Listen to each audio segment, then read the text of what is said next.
Welcome to In Conversation with, the second episode.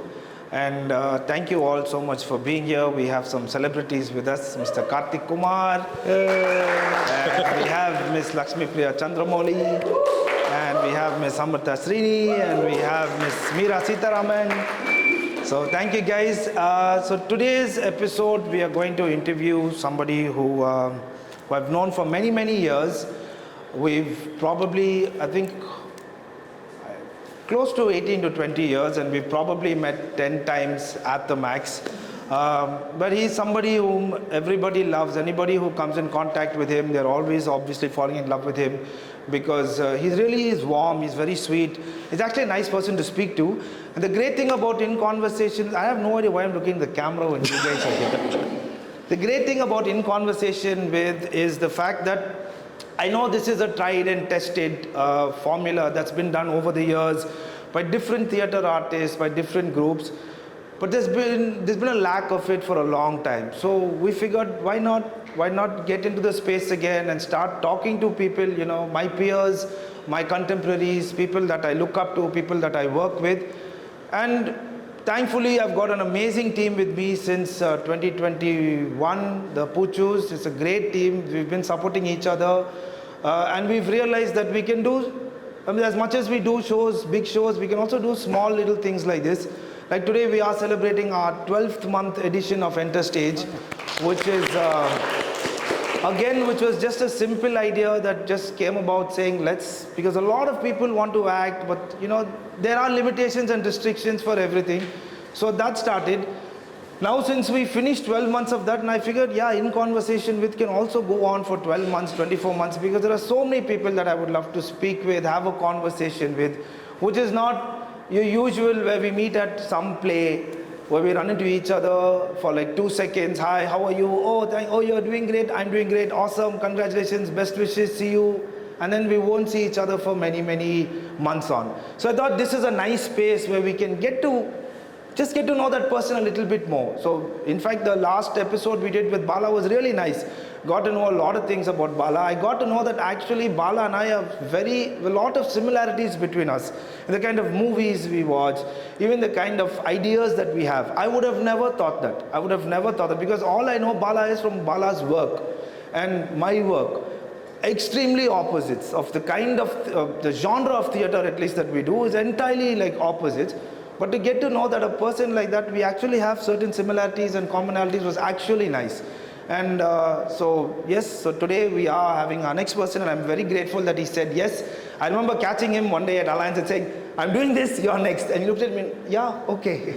So ladies and gentlemen, please put your hands together for Mr. Sunil Vishnu King, aka Shusha. Shusha, thank you so much. Thank you. Please have a seat. Welcome to In Conversation with. We've still not equipped ourselves to go with cue cards or iPads, so I'm going to use my phone. So like I said, the introduction. So the idea for In Conversation came up with like every other idea of mine. I sit by my couch on the floor, my country music is playing, I have my first drink of rum, and the second drink is like, hey, let's do this. That's exactly how In Conversation came up. And so there is no format. I'm just going to shoot some questions and then we'll have a conversation and take it from there. Yeah. But first and foremost, thank you so much, Susha, for being here. Really, really appreciate it. My pleasure. Awesome. So, to start off with, I would like you to share a quirky backstage ritual or superstition that you follow. Okay. I think at Evam all these years, I don't know when it got developed, but there's one thing, I don't know if it's quirky enough, but so before every show that we do, any kind of show, could be a corporate show, could be a public show, we kind of call everybody in, ideally including backstage, including front end, just call them out just before the tickets, all of that, and everybody holds hands. And then we just get everybody to do a huddle, where we think about a positive person or energy, and we say, bring it into the circle. And then everybody kind of puts hands together and says, hey, Evam, and then we go. Nice. So it's a thing which has been there for a long, long time. Yeah. Nice. Really nice. Edit this part also. I'm telling you exactly so you know where to edit. So now we also kind of have a ritual in Poochus, which we started, I think, just before Kiss. But before that, we had another ritual. So Clearly saying edit it out. so our ritual used to be, so we'll all get together backstage, same, and we'll obviously say our prayers or whatever, and we all come in together and we all go, Craig is a hoe.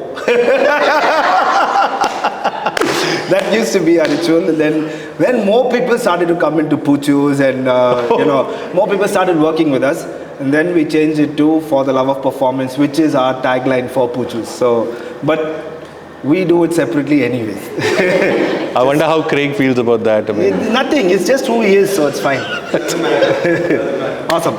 So, a funniest audience reaction that you've witnessed during a performance, if you have any? a funniest audience performance. Reaction. Audience reaction. Oh yeah. So this is a show which I think KK will resonate with. We had gone to do a show called Hamlet, the spoof of Hamlet. So it's a funny show on a New Year's, and we had been invited to Cochin to perform this play. And so there are 3 actors on stage. There's me, KK, and TMK, and we started performing. And it's a 1.5 hour performance. We are performing, and somewhere in the middle we realized that the audience doesn't care. I mean, it's New Year's. They just wanted to come and drink and enjoy. And now they're like, I don't know why they didn't know there was a play. And now we are wondering what to do, but we are going ahead. I mean, you can't stop a play, right? So you saying the lines, you're going ahead and all. And in the middle, one of our actors goes into the stage, and it's meant to be interactive. So the person goes and says, "We need an Ophelia to complete the play. Come, who's going to be an Ophelia?" Now, we've done many shows of this. Typically, you will find some woman, bring her onto stage, she'll do the show. Here, there's nobody willing to come on stage. Okay, because they're like, what Ophelia? Well, so our man is going and asking people, and at some point they're like, finish the show. So they're all drunk. They're literally talking back to us saying, finish the show. So we are like coming back, and by the time we come back, we realize these small kids who have been let loose on stage. Oh, great. So down here crawling onto stage while we are performing, literally, and the organizer is on the side saying, kill it. We're like, no, dude, Hamlet can't be killed. We're still on. Right? Chaos. There were kids crawling literally, and then we said, okay, fine. And then Hamlet dies. Somebody said Hamlet dies. Cut. Oh God. Yeah. New Year shows are always fun because a lot of people are drunk. I've had a lot of experiences when I was a dancer, but there was just one experience that I had. Of course, it had nothing to do with the audience. I think it was very early in my career. Must have been the 2nd year or 3rd year when I started dancing. And that time we were doing a lot of shows. So Andrea, Jacob and I, we were performing at the Boat Club. And we've done this song 100 times. I go on stage, we do the first dance, everything goes off perfectly well, great. I go on stage, the next performance is a tango piece with both of us. We go on stage, I'm standing there, the music starts, I look into Andrea's eyes, and she knows in that moment, of course we were very, very good partners, so she knew in that moment that I had forgotten everything. That I went blank, like completely and totally blank. And it's exactly at the New Year points, everybody's looking at us, and of course we were really good at that time. So and the entire song, dance, Andrea guided me. So I was just standing and I just blanked out for no reason. I wasn't even drunk at that time. But yeah, New Year's is a good time to have fun. Yeah. Okay, so the next question is because I love the musical genre of theatre. So based on that, this is the question. If your life were a musical, what would the opening number of that musical be called? Whoa, okay. Okay, so to be honest, I mean, although I've watched a lot of musicals, especially in the Western context, but the song which comes to my mind is more of a very interesting Bollywood song, which you will realize is based on many songs from outside. And it's in the film that it came about, it was a musical. Okay. Like there's a restaurant and there is a musical being performed within it. So I think that's what comes to my mind. So this is a song from a film called Kabhi Haan Kabhi Na. Oh. Yeah, and there is this song called Sach Ye Kahani Hai Sun Lo Mere Yaar. Kahin ek shahar mein tha ek naujawan, sachcha seedha saada sa pyara insan, kya kahun wo bana kaise don. Nice. Very nice. Interesting. Yeah. Superb. So we'll move on to just a little bit more. We'll start getting into the theatre aspect of it. Do you have a favorite director? Somebody who has directed you, one of your favorite directors? Do you have one? If so, could you impersonate that person for in a sentence or two? Like I can do a couple of them. Someone we all know will do very well, but it's on camera, I won't do it. Lots of favorite directors. I mean, one of my favorite directors is Karthik himself, but I don't think I want to impersonate him right now. But one of the directors, actually both him and I love, and literally he introduced me to him because I didn't know him prior to coming to Chennai, whom we enjoy a lot, and he's so quirky and so much fun, and one of the most supremely, what you would say, 360-degree theatre person in Chennai. Somebody who can do lights, who can do sound, who can make things, who can sing, who can act, who can do sound, light, everything. Right? And this gentleman, you'll know when I tell him. I know, I already have an idea who would, and he's directed a few plays for us. And but if you go and meet him and you're discussing the script, this is how he'll be saying, Macha. No, Sunil, Macha. What are you saying, Macha? That's how. So I'm talking about Mike, of course, and he's fabulous. But yeah, he's so specific. He's one of the most multi-talented people. Yeah, I was like I said, the person I was going to impersonate was going to be Mike. Speaking of Mike, I remember Mike, why he has such a, I can understand that he's had an influence on quite a few of us, especially, you guys, Karthik are already my peers in itself. Like I started theatre a few years later than you guys, but I know what an influence he's had, because I remember, I know Mike through family, because Mike's mom was in St. Michael's, my aunt was teaching there, my mom was in St. Patrick's, so I think when I was like in the 3rd or 4th, I used to hear Mike's name a lot, being thrown around. Then when I became a teenager and I started to go on, I remember the first show I watched, like the first, it wasn't a theatre show, but it was a music concert. And that's one of the reasons why I still love doing music concerts was, I was 17. It was at Museum Theatre and it was called The Buzz. Those days, Mike used to do a concert every fortnight. So, and they were doing a tribute to Scorpions. So that's how I met Mike.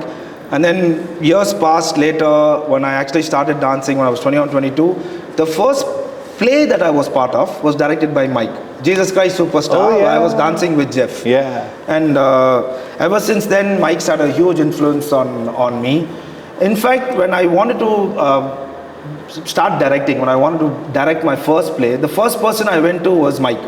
And I told him, this is the idea, this is what. And he said, Dana, because I wanted to do JCS and Joseph, one of them. He said, Dana, fuck it, it's been done down, Macha, plus next year I'm going to do JCS again. Aarti, just go bring that DVD, Aarti. And then he came and he gave me Moulin Rouge. Oh, nice. And I did not like Ewan McGregor or Nicole Kidman, so I'd never watched the movie till then. He gave me, I was like, Mike, but I don't like, he said, no, Macha, Dana, only you can do this. Then that night, same way, having a drink of rum, I was like, oh shit, this is really nice. So I must give it to Mike. He definitely has got totally. a lot. I mean, there's lots of stories. I remember once when we were doing Chicago, Freddie was directing and I was choreographing. We were like 2 weeks before the play. Mike was doing sets, he came and he watched the entire play, and then both of us were like, Mike, what do you think? Macha, fuck all that. It's shit da, Macha. It's shit da. And he rearranged the entire play for that in that one day. Like the entire blocking, he was like, change this, change that, and it worked. I mean, eventually it worked. So, like you said, he is multi-talented. I wish he would do more. So, great. Now, the oddest prop you've had to use on stage. Now, I remember Hamlet, but I didn't watch the Hamlet that you guys did. I watched Hamlet, I watched Bible, I think with Fahim and all of them at once. Sivagami, I think it was one of Evam shows only, if I'm not mistaken. I'd watched, but I know it. But considering that you guys have done plays like that, what is the oddest prop you've had to use on stage? Oddest prop? What comes to my mind is actually more of a visual, because we were recently going through a lot of pictures of Evam 20 years, and one of these pictures has me in a show of Monty Python, and there is so I'm playing King Arthur in that sketch, and there is one huge tube which is all around me, and then there is one sword which is not really a sword, which I'm holding, and I'm actually on top of Pavi at one point of time. So there's Pavitra on top of her to create height. I think that's the most weird thing which I can think about as a prop to have used. Yeah. Pavi. Yeah. It is her. I admit. Awesome. Is there a theater-related joke that never fails to make you laugh? Like a language joke or a... Whatever. You, it's me. You can be as explicit as you want. Well, I don't know. I mean, long time back when I was told a joke, I didn't laugh much, but it says, where there is a will, there are relatives. So like, I didn't know the first itself. So I was like, oh, okay. Then much later, oh, this is a quote from Shakespeare. I didn't know that part also. But yeah, but otherwise, yeah, it's just a lot of anecdotes, I guess, which keep happening in theater, which is supremely funny, right? From kids walking onto stage, or of course I used to when I was doing a lot more active theater, I think all my co-actors were super scared of me because I will always forget lines. So they had to do my lines as well as their lines, otherwise so I'll always find one person on stage who's like who knows all lines. So every time I'll lose it, I'll look at him and then they will figure it out. Kind of a thing. I'm sure I found it funny, they didn't. So yeah. Yeah, I've been there, done that.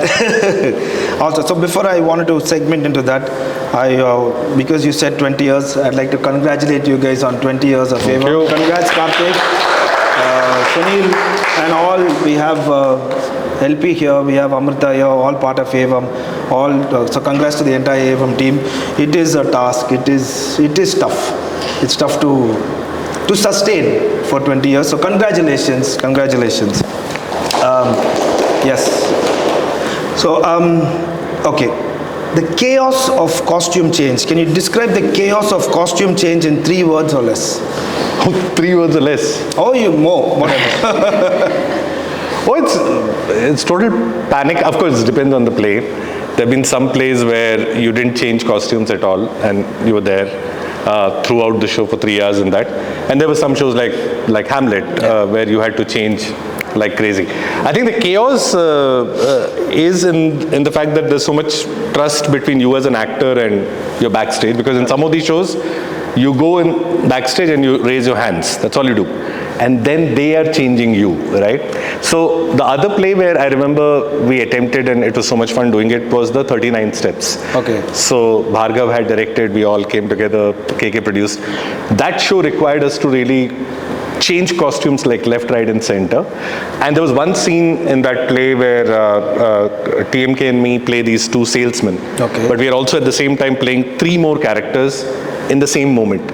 So it's a hat on and you become a salesman, hat off, you become something, hat all gone, you are sweeping, you are the person in the train. And all this while the train is moving. It's one super chaotic scene, but it was so much fun to just get around to doing it, because you thought when you see on YouTube, think that, what's the big deal here?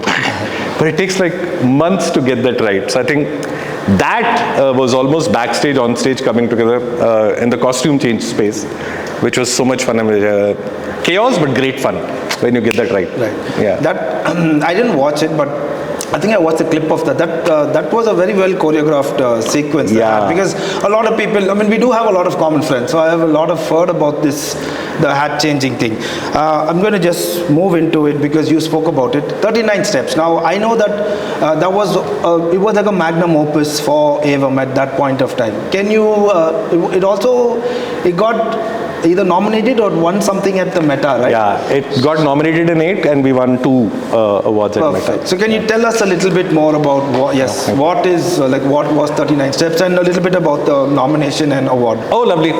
So again, I think as any kind of artist, when you are going through your journey, you get excited by every new project, right? And you say, oh my God, what am I going to do with it? So we had the privilege and the opportunity to go to Edinburgh a few times. Edinburgh has this lovely theatre, or actually all arts festival in August every year, and it's massive and it's chaos, and you get to see a lot of fantastic work at a very minimal cost.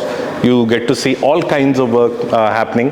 So we had the privilege of going there, seeing a bunch of things, and one of the things which caught our attention was this show which was running there at that time. Later on it shifted to West End, called the 39 Steps. The 39 Steps is basically Alfred Hitchcock's film, which got converted into a play. And the play's premise is there are only 4 actors on stage and they play 143 characters. Wow. So that's how the play is designed. So it's like they don't have props. They have to do the play. So they'll create the train. They'll create, there'll be lamps on wheels, set change. Everything they have to do is the premise. Perfect. In fact, the play ends with the 4th character coming only in the end. So they're wondering, hey, who are you? That's how the thing is. So I think KK and Bhargav had seen it. They came back. They said, we're very excited. We got the rights to it. Then we started creating the play, and Bhargav was a taskmaster, and he was like, dude, if I have to do this, then I need this and this. So he got us all in. Then he said, no, you have to do exercise and yoga because this is stamina. Ready for 2 hours, you have to run. You are all not fit. He made us do all of that. Then he got a backstage of almost like 8 to 9 people from various kinds of lives who came together. And it took us, I think, almost like 3 months. KK produced it. And eventually we were aiming at something much higher than we had ever done. And you were still trying to aim at something which is West End, which is Broadway, which is done with a lot of hydraulics, which is done with a lot of, their special effects are about like something as simple as there's a train, a kuti train, which at some time everybody looks and the train actually goes all the way on the stage from the right to left. It's a kuti train. There it's hydraulics. There's a button, there's a route, the train goes. Here there are 2 people on that side, 2 people on this side holding the train rails, and they're pulling so that it goes right. Half the time it will fall off the stage. Right? So everything was a special effect which we had to reimagine, recreate, and all kudos to Baggy and the team. And then everybody had to come together. I mean, LP was around, KK was around. Everybody had to think, work, figure, and it had to be meticulous. You can't go wrong. So it was a lot of fun where we attempted something much bigger, and I think that's one of the most exciting part. And therefore, and we also thought bigger. I think we had a partnership with Radan at that time. We tried to go to Lady Andal for the first time. I mean, theatre groups going to Lady Andal and, aiming that I'm going to fill 1,500 people or this thing, that itself. So everything was like, we said we'll go full and see what happens. So just that dreaming big, dreaming little audacious, going out there and trying. And eventually, we got nominated for 8 awards, which was, I think, out of 12. And we got the 2 the awards there. And it was like, we all dressed up for the first time. Like, hey, we're representing Chennai Theatre. And we all went there. It was great fun. I think that experience of just creating it, doing it. And all this while, remember, I mean, the imagery you have is you've seen something and come back. You're not even in the YouTube era of watching and recreating. You're just creating from memory and then your own innovation around it. So I think it was great fun, and it was, everybody quite remembers it. I remember it a lot because I know, if I'm not mistaken, there was like it was at Lady Andal and there was sort of a red carpet. I remember because there was a lot of talk about it in town. I don't remember why I didn't come.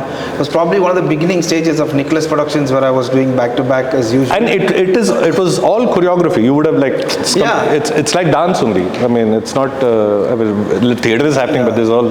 But I remember that. It was big, and like you said, I do miss sometimes, or at least in the past decade, I have no recollection of a play being that big in our city. I think the one that sort of came to that caliber was the last Metro Plus Theatre Festival. There was a group from, I think, Bombay or Delhi. They did the 12 Angry Men, but they did it in they Indianized it, and that set was beautiful. It was beautiful. I didn't like the play at all. It was boring as hell for me, but the set was amazing. But I think, I miss watching plays like that. I miss being able to do plays like that, because I remember Jeff used to go all out with his stuff like that. And in fact, sets have gone out of the window. Like earlier there was every play had a set. There was either Mike or Mithran or somebody making it, Victor making it. I think I recently heard of some plays which, hey, there is a set. That was a big thing. Yeah, it's a big thing because see, those days there was still, even it was minimalistic, but there were still people who were investing in the arts, in theatre. People, we had sponsors, we had donors, people who wanted to give us money. Now they don't. But hopefully, I would like to see that back someday again, you know, where Chennai, I mean, obviously in terms of more artists coming and making the theatre scene in Chennai bigger in that sense is great. I love how it's evolutionized. But the lack of massive productions is what I miss. Personally, I miss. And 39 Steps is one of those big productions that I won't forget. Even though I haven't watched it, it's in my memory because it's been spoken about. And it's not because I've done my research and I'm blowing smoke up anybody's butt. But I do remember it from those days. Okay. Now, is there a role you'd like to see yourself playing in the future? Is there something that you wanted to do? Something that you have planned? Actually, no, not particularly. I've been wanting to do. I've been wanting to create a show, which is more in the context of me putting a lot of my life on stage, and in the context of memories. So I've been thinking this for a while, saying I've been losing memory, and it's interesting that it's not just those parts of my life which I thought that they're not worth it, but actually some exciting parts of my life which I don't remember. I'm like, oh, what happened to that? So I've been quite thinking and fascinated by the whole idea of what do memories play a role in your life. And I'm thinking about my memories, and I'm thinking all of us have memories and how we relate to them. So I'm looking forward to, at some point in time, creating a show which is about that. I don't know what it will look like and what will it do. But yeah, so it's not a acting role or a director role, but just creating a show in the context of memories, which I want to do. Great. And I wish you all the very best, because I would love to see that. I would love to see you back, but that we'll talk about later. Okay. This, I've done a little bit of research, but not research as such, just people said, ask Susha this. So, now I have heard about your singing.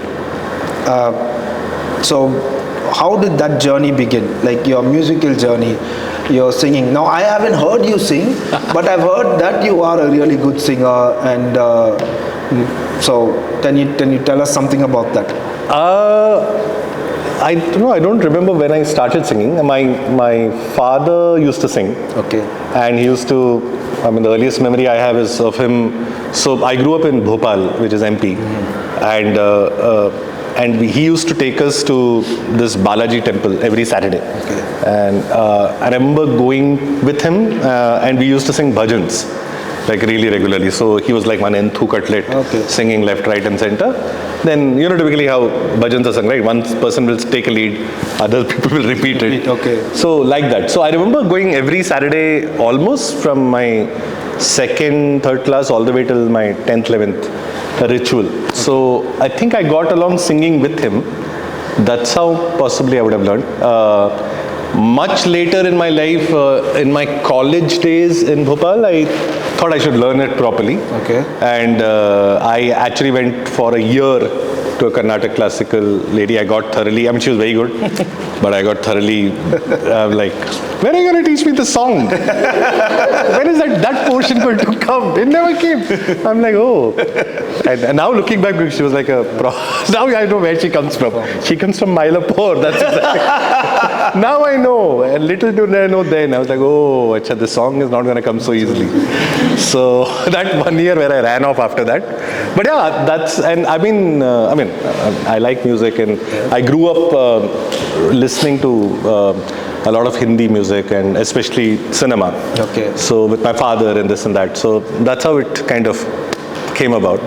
And it's great fun because even when we started doing plays together, one of our co-conspirators, which is Anil Srinivasan, again KK's friend, I got introduced to him. He composed music for almost all of our first set of 10 shows all. So just having that sensibility and going to somebody that you trust and always having music as a important part in our piece became part of the journey, and it's continued to do so. So yeah. So do you, I mean, obviously you love it, but to what percentage do you love singing? Do you do it every day at home, in the shower, while cooking, while working on your laptop? Because I love drinking, I do that all the time. Well, it's not a ritual if you're asking. No, I don't think it's a ritual. Yeah. But I think I'm being clever because we do a lot of these corporate shows. Okay. Where we end up doing shows for on various themes to a lot of organizations, and I know that there is a lot of scope for people getting entertained and engaged. So when we started doing this a while back, I almost wanted music to be there. So I always said there has to be an opening song and an ending song, and we have to have music in the middle. So I forced it upon myself and the cast to do it. And that kind of a format we almost end up doing in a month at least twice. So by default, I land up in a rehearsal where I have to sing. So I'm like, hey, it's like a brownie which I only have inserted there, and then I'm discovering it. Hey, I only put it there in the first place. So that is happening. Yeah. So that's how singing continues. Yes. I used to do that earlier, but not with singing. Like it's been 2012 was the last. For those 4 or 5 years, I used to put in my brownie points, which is my alcohol. So I used to drink at rehearsals, but it's from 2012 I haven't done that. It took its toll, but I understand how it feels like when you want something of yours to be part of rehearsal. It's really fun. Okay, so now I'm going to put you on the spot. Now we already know what your opening musical number is going to be if you're live for a musical. Could you sing that for us, please? Just a few bars of it. Come on, Sushta. Yeah. No, I can sing. That's okay. I don't know. Okay, hopefully we'll be in sur and get it right. Okay. 5 seconds. सच ये कहानी है, सुन लो मेरी जान. कहीं एक शहर में था एक नौजवान, सच्चा सीधा सादा सा प्यारा इंसान. क्या कहूँ वो बना कैसे डॉन, डॉन डॉन डॉन कैसे don. Isn't this it's a mix of a Boney M plus something else, right? Da da da da da da da da da. That's a Boney M song. I'm just going to throw this out there because I've never spoken about this to you guys, but it's always been on my mind. I've told a few people. I would love to see you, Karthik, Fred, Mike. I tried it at one point of time, like, all the big hitters, the really big hitters, to do a show together someday. I know there will be egos all over the place. The director will literally want to commit suicide, but it would be super fun. So I'm putting it in your mind. Maybe someday down the line, I hope that happens, because I would be very happy to. I would be extremely happy to be part of it, but I would be very extremely happy to see all you guys on stage together, because you guys are all big hitters. Like, really, it would be awesome. So please keep this in mind. Yes. Okay, so now something else that again, I don't know much about it, but I've seen you do a bit because I follow your stories sometimes, but I've also heard about it. It's about your dubbing and your voice acting. How did that come about? And can you tell us something more about that? Does that change from stage acting in any way? If it does, how? Interesting. So it's something which came about, I think, without a plan per se, because I've been here in Chennai for the last 20 years, as old as Evam. I think maybe around 10 years back odd would have been the case where somebody, I think we were doing a bunch of children's stories for Karadi, and we were looking at voices for that, and by default KK did one story, I think I did one story.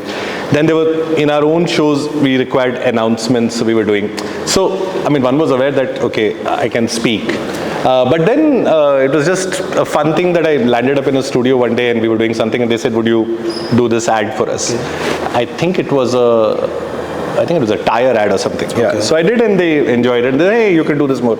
I said, yeah, I'm sure I can. I mean, like, but let's see how.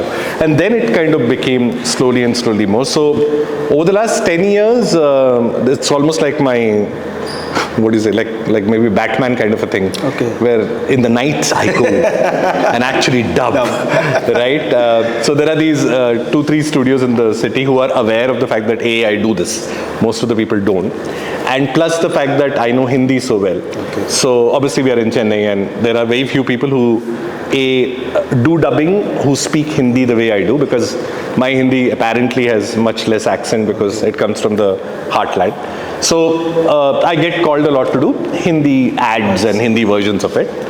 Then I think something big which happened, which was 2 years back literally, was when they had called me for a film, and they said, come and dub. Yeah. So I chuma went and said, but I said, what? So my first question always with dubbing is, hello, yeah, I want to do dubbing, yeah, what language? Because so I don't know Tamil enough to dub. I mean, I can't do anything. So I'm like, I can't speak, and I get really scared also, genuinely. I get really scared with Tamil dubbing, Tamil acting. So I said, no, I can't come. He said, no, you come. I said, no, I'm telling you, I don't know Tamil. He said, no, you come, it's okay. Then I went, and I first saw the film. I immediately like, oh, this film looks interesting. There's Vijay in it. First scene, I'm thinking Vijay. Oh, now what's going to happen? Then they said, this character you have to speak. I said, oh, what? They gave me some 2 Hindi lines. I spoke Hindi. Fatafat, done. They're like, now you have to speak Tamil. I said, I told you I do not know Tamil. They said, no, you speak. Then they gave some Tamil lines. I'm struggling. But I said, okay, we'll write it in Hindi. Then we will speak it in Tamil. Then I'll listen to you. So in so many years, I figured that I can try this. So I tried. And then they said, oh, great. I said, either I don't know Tamil or you. Who doesn't know Tamil? Dude, there is, I mean, like, come on, this like, you don't have to like pamper me. I know what I'm doing. They said, no, we are looking for this character who has to speak good Hindi and broken Tamil. And I said, oh, acha, what? And then it went to the director. Director loved it. He said, come. And then I ended up doing the villain in Beast. Which is like, and Nelson was only saying this, I need that person, he can't speak good thing. So they look for that. Okay. And then that led me to doing a lot more of these Hindi actors doing Tamil or other cinema. So in Jailer also, Jackie Shroff is done by me, which is so much. Nice. Yeah, so Jackie Shroff, and then not just Hindi, I did Malayalam and I did Kannada also. So I've been having fun just figuring with these languages, which I'm really not. I know Telugu very well because I'm an Andhra, but so I'm getting, like I said, it's my Batman thing because I go late at night and do these things. But it's been fun. And the difference I think is, I mean, you are more often than not, you're trying to, you're already trying to do what somebody's already done and hopefully get it maybe better if needed.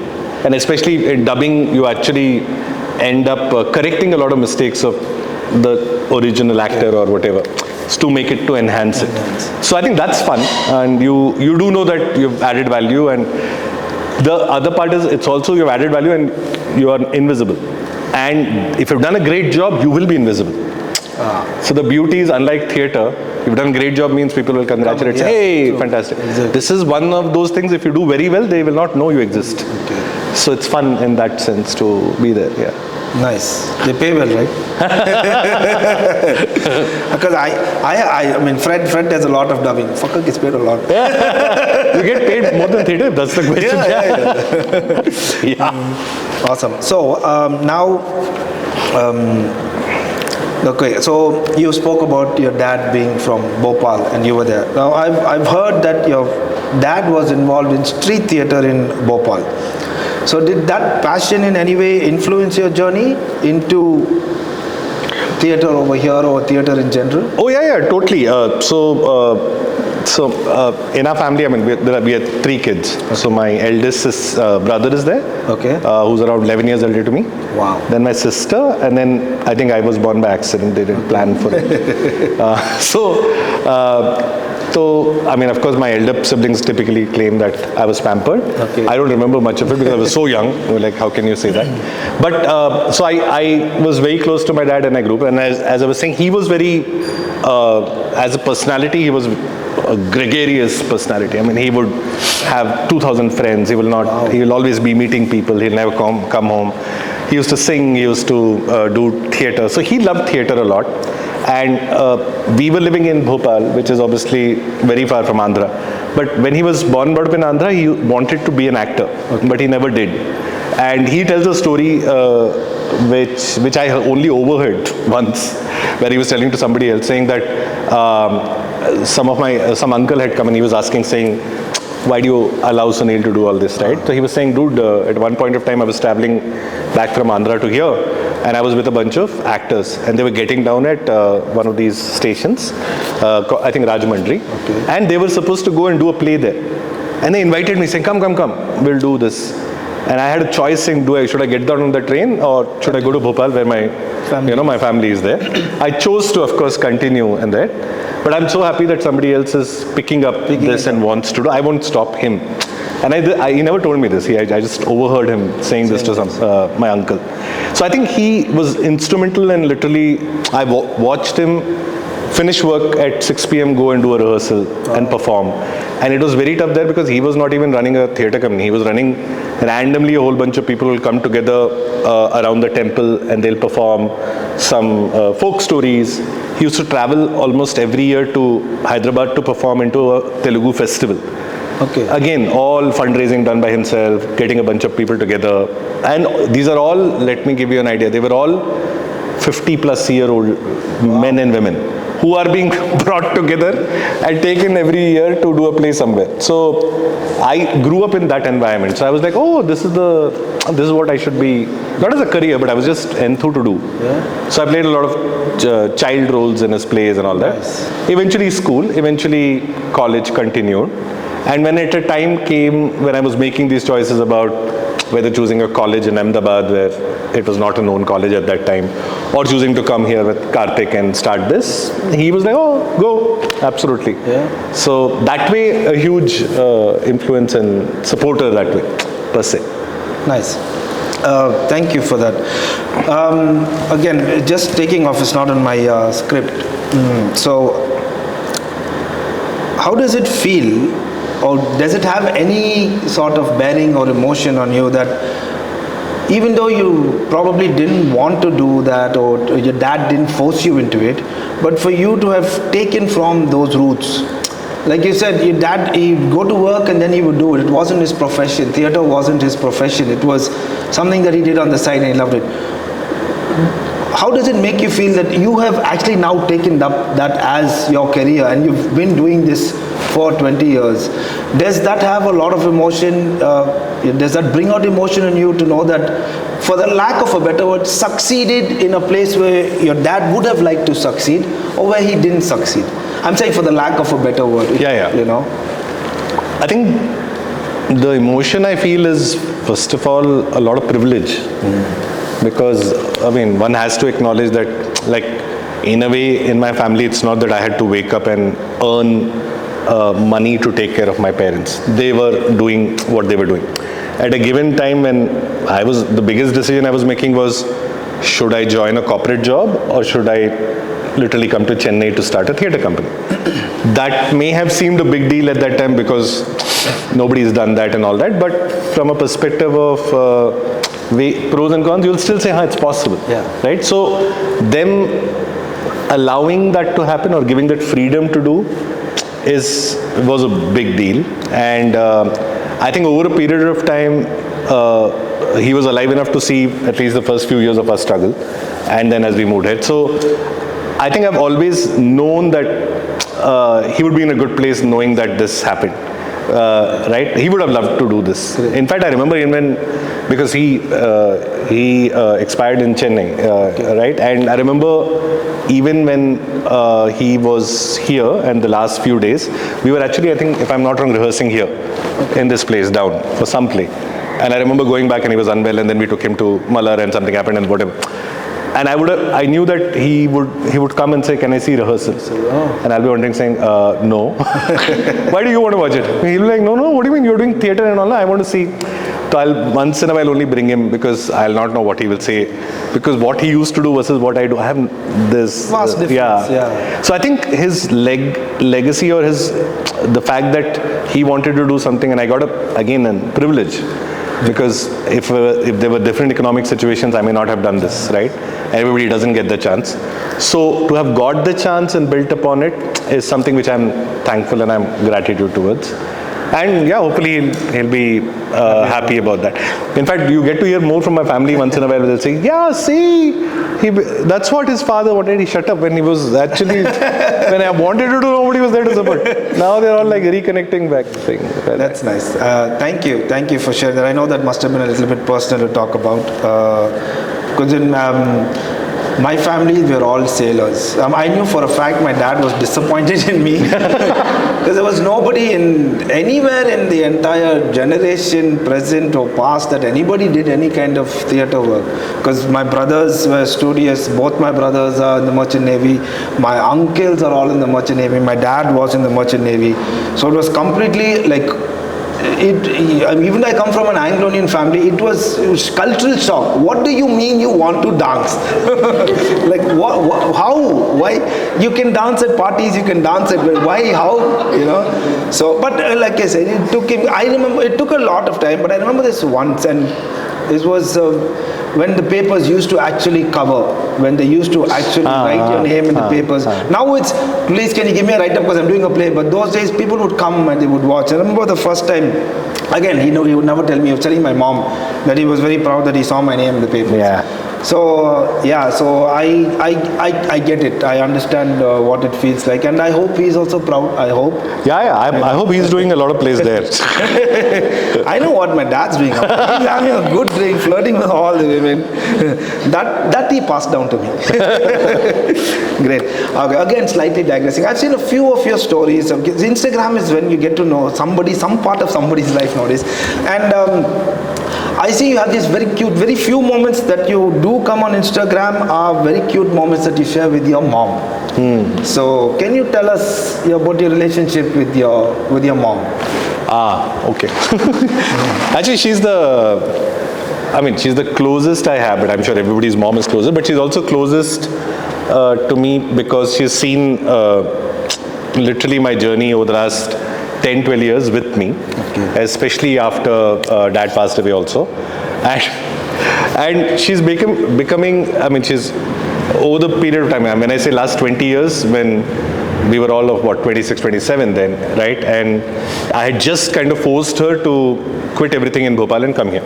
So I shifted her here, right, and she's one Enthu Cutlet, and in a few years after dad left, it was only me and her. So we've been staying together as a unit for the last so many years, and what started off as a son-daughter relationship has become two friends relationship. Sometimes I am the parent, she's the, so that keeps, it's all of that. And over a period of time, it's become a very different relationship than what I had prior to all these years. Because I've literally, sometimes you have parents and you don't even see them. Because they're parents. They are a father or a mother. You don't see them as people. And I can say I'm happy and privileged to have seen her as a person. So as a person, she has her needs and she wants something from me at the same time. It's not about my relationship alone, right? And she's now becoming a lot more like a kid. So in the house right now, if somebody wants ice cream, it's her. Suddenly she will say, no, I want to watch this program, means we watch that program.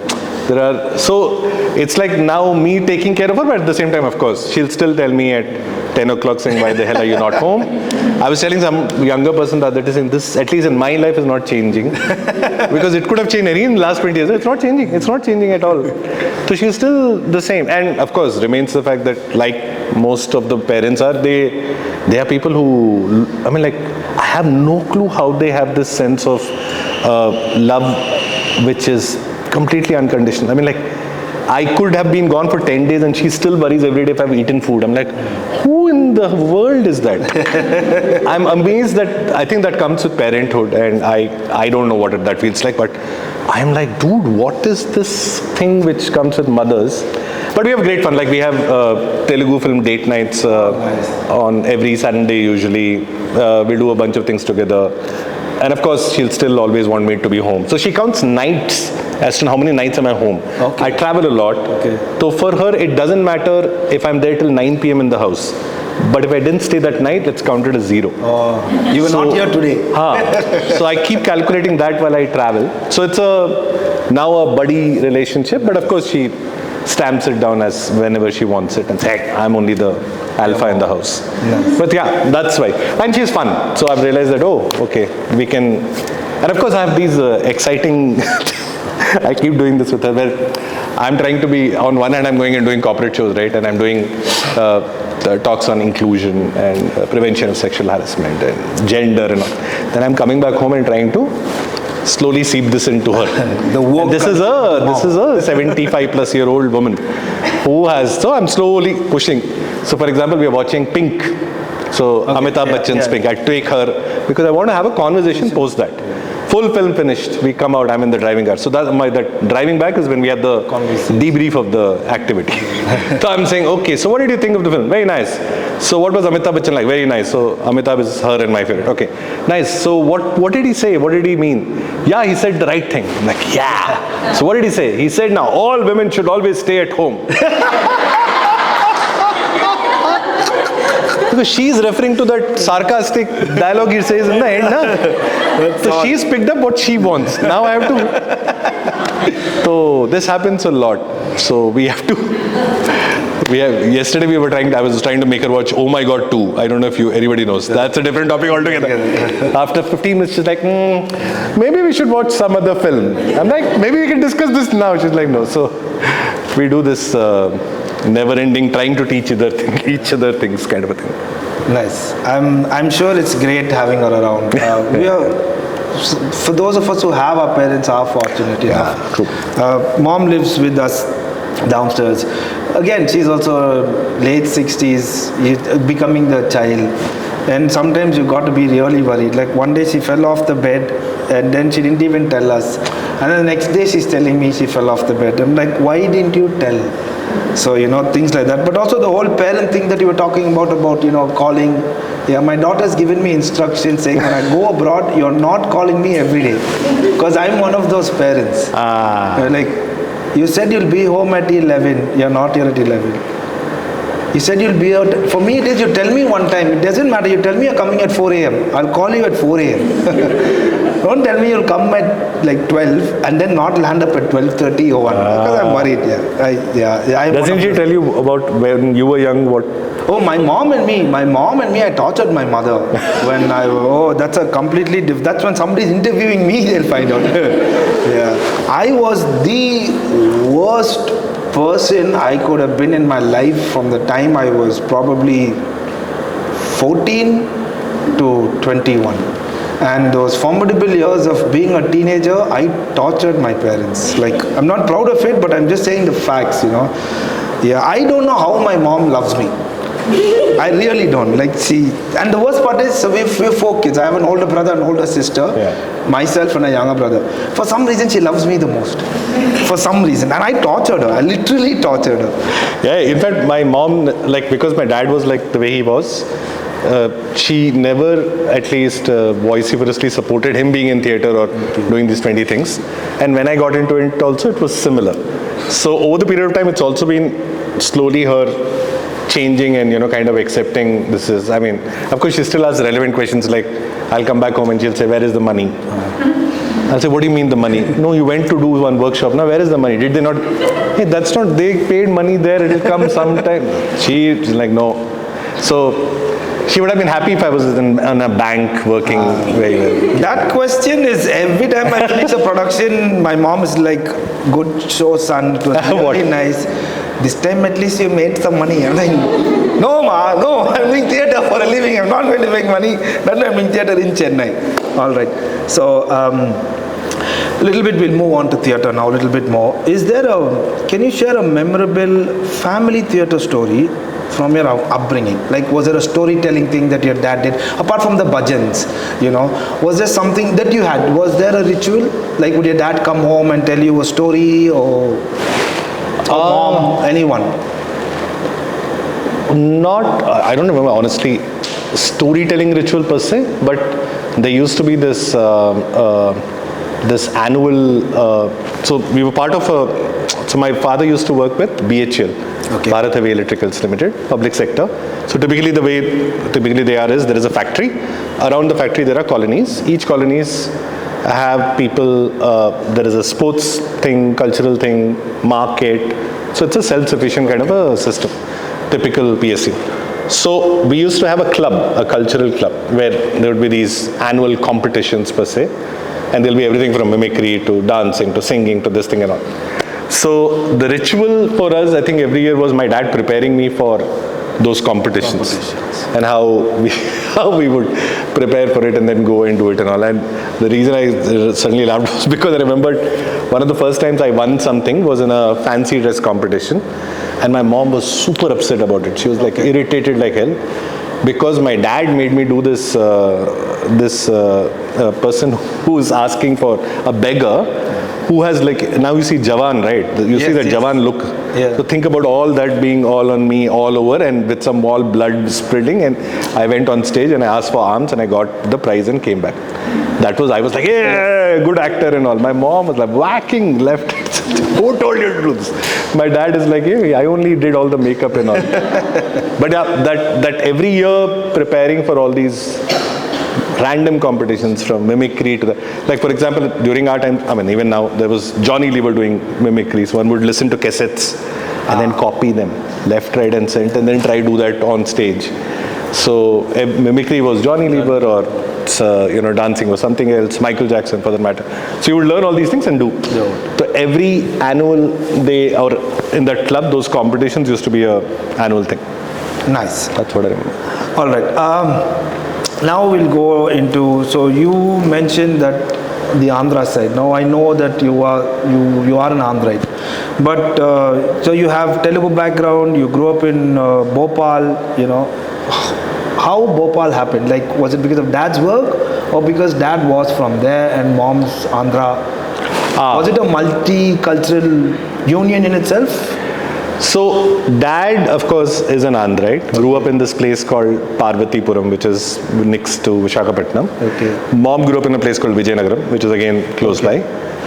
He did his diploma and all that, got married, and literally came to work in BHL Bhopal and stayed there for the rest of his life. Okay. We, all three kids, were born there. So we were born, brought up, all that. So our first language happened to be Hindi in our head and language. And then it happened to be Telugu, and since we went to a school which was all about English, we learned English in that order. So therefore the Telugu culture was to the extent of summer holidays being in Andhra. That's how I learned Telugu to speak and read, understand. Otherwise it was English and Hindi predominantly in everything that we did. And over a period of time then, so Telugu would have been in the instance of the language you spoke at home, the food that we ate, plus a lot of, and Bhopal is a mix because it's the central part of the country. So you'll have UP and Uttaranchal and Andhra. There will be every kind of person. So my next door neighbor would be a Malayali, whereas diagonally there'll be a Sardarji. So it used to be a multicultural thing. So every festival you'll celebrate together. So every festival means it's every second month you're celebrating. Yeah. So it was a very different environment. So multicultural would mean literally like we used to have a mohalla system. Mohalla system is you have house. Okay. House, right? Okay. Now here there is no, nobody knows what is the designation of your father. Okay. My father might have been senior manager, somebody else is DGM, nobody cares. So the kids, when we would play hide and seek, we'll start playing. Imagine 30 kids are playing. You will hide. You could have hidden anywhere in these houses. Yeah. Those parents will be protecting them from the game. By the time you come back and you realize 3 games are already done. And somebody would have been fed there also. Right? So that was the culture I grew up in, where I'm like, oh, the world is out there in abundance to support you, and you are there in abundance together. There is no... So when, for example, when we moved to Chennai for the first time, something as simple as, we grew up in a system where if you don't have sugar, you'll go the next person, you'll ask, they'll give you one katori that you will use. Then in that katori you will send rasgulla. Then the rasgulla will come here. This damn thing will continue for the rest of the year. Right. Whereas here, though, first of all, you will not go to the next person. Yeah. You will actually order now from somewhere else that you don't know the person on that floor. So we had a huge culture shock. So I was wondering, is it Chennai or is it urban? Okay. Because, I mean, Bhopal is also urban, but in a very different way. So grew up in a very, very inclusive, multicultural kind of environment. So therefore was very aware of the languages, very everything. And therefore that Andhra, not just Andhra and Hindi, but a lot of other things also kind of came together by the time. I think the fact that because, at least this is my understanding, so is because people leave their homes and come to another place, you find more community there. Yeah, I think that's why that kind of culture is, sort of like you said, multicultural. People are always there. Here it is your home, so you're like tired, you're bored, you don't care. I'm living in the same place, in that very same place for about 35 years. I know all my neighbors. I don't speak to them. They do. My mom and my dad had a relationship with them and all the stuff, but it just happens, I guess. Anyways, thank you for that, because I was very interested in your whole multicultural upbringing. I remember the first year, I remember telling this to Karthik also, first year I had come, this was 2003 odd, I was watching TV in his house and I realized there was Holi. Okay. I was like, dude, this festival came up. It used to be a major festival, like everybody out there. And then I realized, then somebody told me you have to go to Saukarpet to celebrate it. I said, that's how this is. Acha. But, so you realize that, because it's not there. It's not on the street. Otherwise, It's changed a lot. I remember, like we were talking about hide and seek. Of course, it didn't happen. It has changed, correct. Yeah. But I remember 16, 17, 15, 14 onwards, you had a set of friends and you would go out and you would celebrate. You'd celebrate Diwali, you'd celebrate Pongal. You just celebrate it with your friends. Now it's, first and foremost, nobody wants to celebrate Diwali anymore. Sound pollution, noise pollution, I'm pretty sure they're going to just not have any celebrations. It's sad. Okay, great. So now during this past 45 minutes to an hour, you've mentioned Karthik's name quite a few times. Now I know that you guys are partners, you guys are friends. So before we go on to that, and I know this has a connection, how did Evam start? How did Evam start and why Evam? Like I know it, but I'm guessing most people won't know it. I may be wrong also, but why Evam and how did Evam start? Right. So Karthik and I both literally met up in college. The college was Mudra Institute of Communications, MICA, Ahmedabad, way back in 2001. And I was coming from Bhopal. I'd done a little bit of theatre in school, college. There used to be a lot of amateur bank theatre. So bank people used to do theatre in Bhopal. We used to do that, all that. Came from there to MICA. He had done a lot of work with, he had come from SVC, he'd worked with the Madras players, with Bhagyam, with multiple other people, done a lot of work here, and he was coming there. So literally, when we came there, there was this freshers night. Or freshers night typically happens after some amount of ragging which happens, and then we do. And we had to put up some shows. So I had put up a parody song scene kind of a thing, a comedy where everybody is doing some Bollywood songs while they are in a scene of a classroom or something, if I'm not wrong. And Karthik had put up a Monty Python sketch. He had directed that. So I didn't know him. I saw him, I'm like, okay. I'm sure he saw whatever. And then that night, literally, I remember this very visually because we used to have these staircases in our hostel. I used to stay in the first floor. So I was there and he was walking past. And then I saw him, I think he said hi, I said hi. He said, hey, nice work. And I said, nice work, kind of a thing. That's the first interaction I remember. A few months later, there was this chaos happening in the college because he wanted to do theatre because he had come from that background. I wanted to do. But there was no proper theatre group at that point. It used to exist earlier. It had kind of disbanded. So suddenly they came up with this thing of, our seniors said, we have to come up with whoever wants to do theatre, as a director, apply. We will select the director, they will do the play. So then this was who will apply was happening. And I remember again walking to the mess, canteen kind of a thing, and he came. And he came and said, hey, Sunil, I'm applying. Would you want to apply with me? We'll apply together. With no connection. It's not that I know him very well or nothing. I said, okay, let's apply together. There was no, you realize there's no Yeah, yeah, reason yeah. to say together. He said together. I said okay. And then we moved. And from there we applied. We were the only people actually in that who have had some experience of theatre. I mean, who comes through MBA school with theatre, right? And then we picked up our first play, then our second play. Our first play had a story about, so the first play connects to the name because, so every time we'll get a break, KK used to come back to Chennai. Okay. And he would bring scripts from here.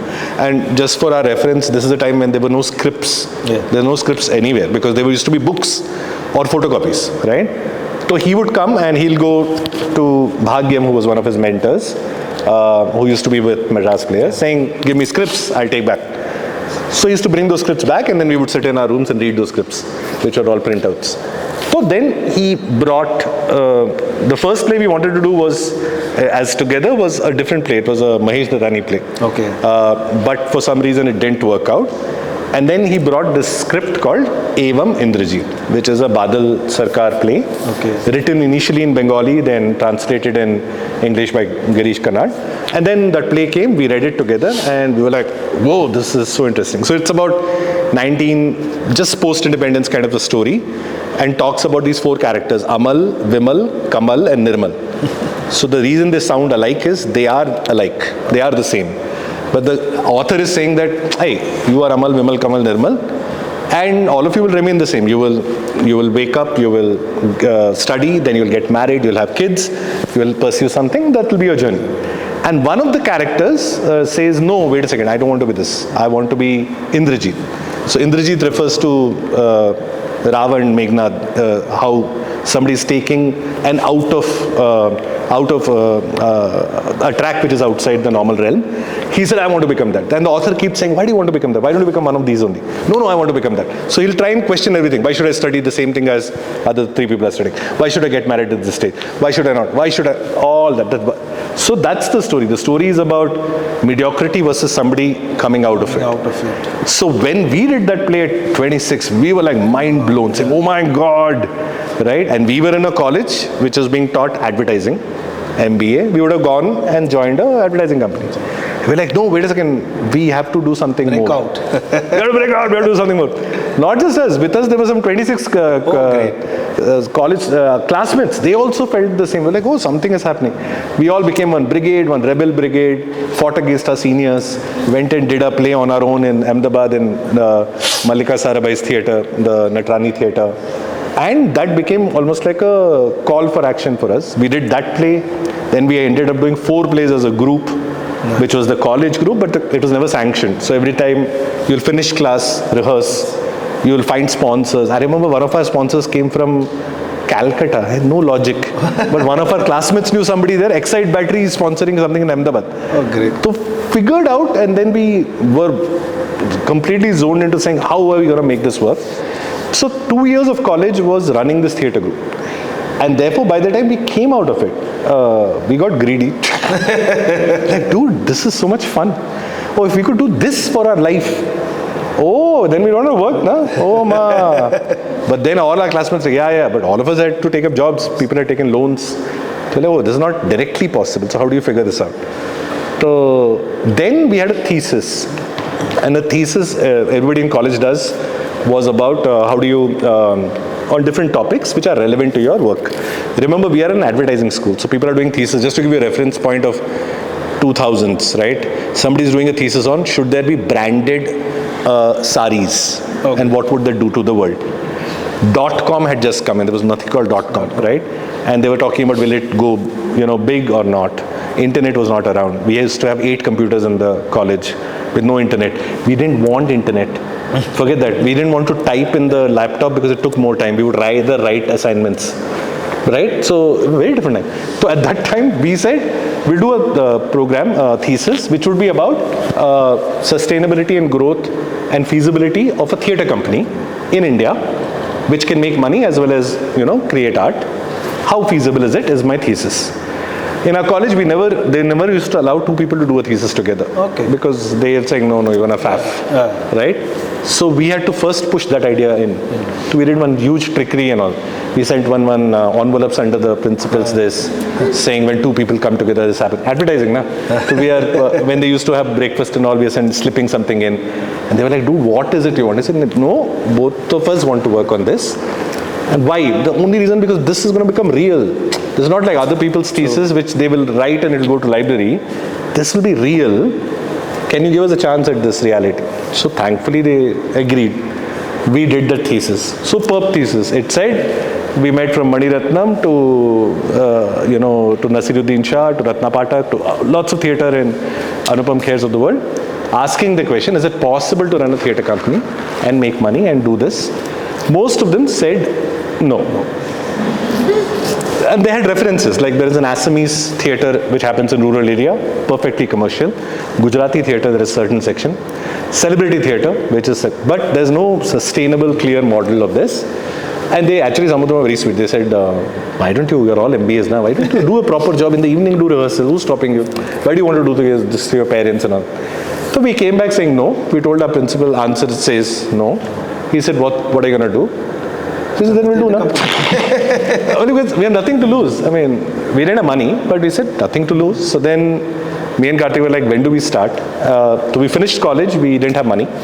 So we spent 2 years working. He was here with Real Image Media Technologies, and I was there in Pune working in a company called Elephant Design. Okay. Worked, saved $1.5 lakh, brought the $1.5 lakh together in 2003. I shifted from there to Chennai. And then we started our theatre group literally here. So Evam came primarily immediately because saying, hey, what should we name our group? Let's name it after the first play that we did. And in fact, our friend Matangi and Vidya, two people immediately said, why don't you pick it up? And it's actually funny that it's one of the very few decisions that we haven't fought so much on. Oh. Because it seemed like such a natural thing, right? But otherwise, like even now, sometimes on a creative, we're fighting for 10 days and wondering, should the font be this size? But that's one of the easiest things which just flew.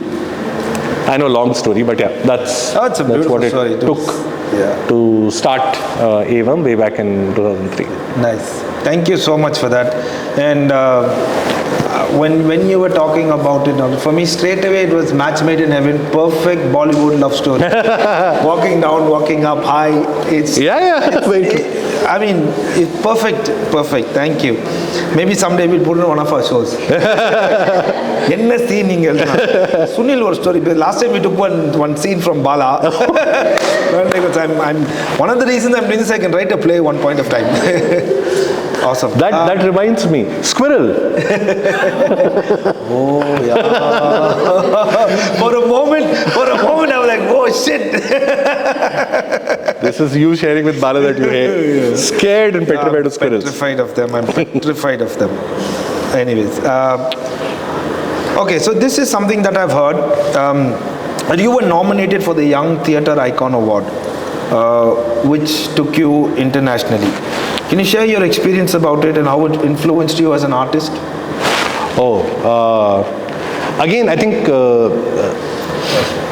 as much as I was nominated and I went, honestly, Kartik and me both were on the same journey. Okay. So at some places he went ahead and did something, at some places I got an opportunity. So I think our experiences during the time are literally the same. And it happened to be that I had a kind of, I was nominated because I had applied for it. The British Council sent me on this thing. And then we had to make a presentation in Calcutta, and I think we were the only people who were talking about money and theatre in the same presentation. That itself was interesting for them.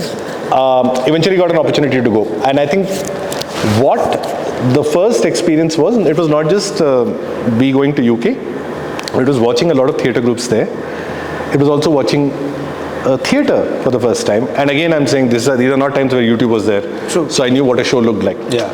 I went and saw a West End show for the first time, only in West End, for that matter. And when I went there and I saw, the first thing which hit me was, oh, this is what is possible.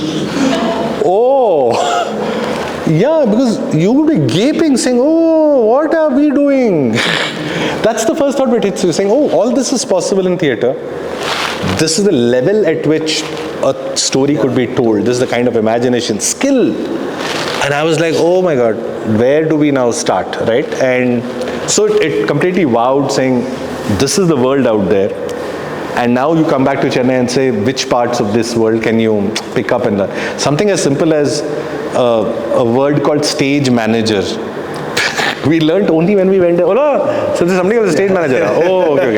Come back, wait. There is somebody called stage manager. This is what they do, kind of a thing. Or even that the 39 steps happened because we traveled. And once we got the thing that, oh, when you travel, you get to see this. I think a lot happened. We were able to bring Karthik and me at least 3 times, 3 different directors from UK and US, and funded them to come here, created plays for us, with us, sometimes 3 comics. One of the first set of comics who traveled were 3 comics from India, Pakistan and somewhere else who were living there, who came here. Nice. So multiple times it was we learning from them coming here and performing.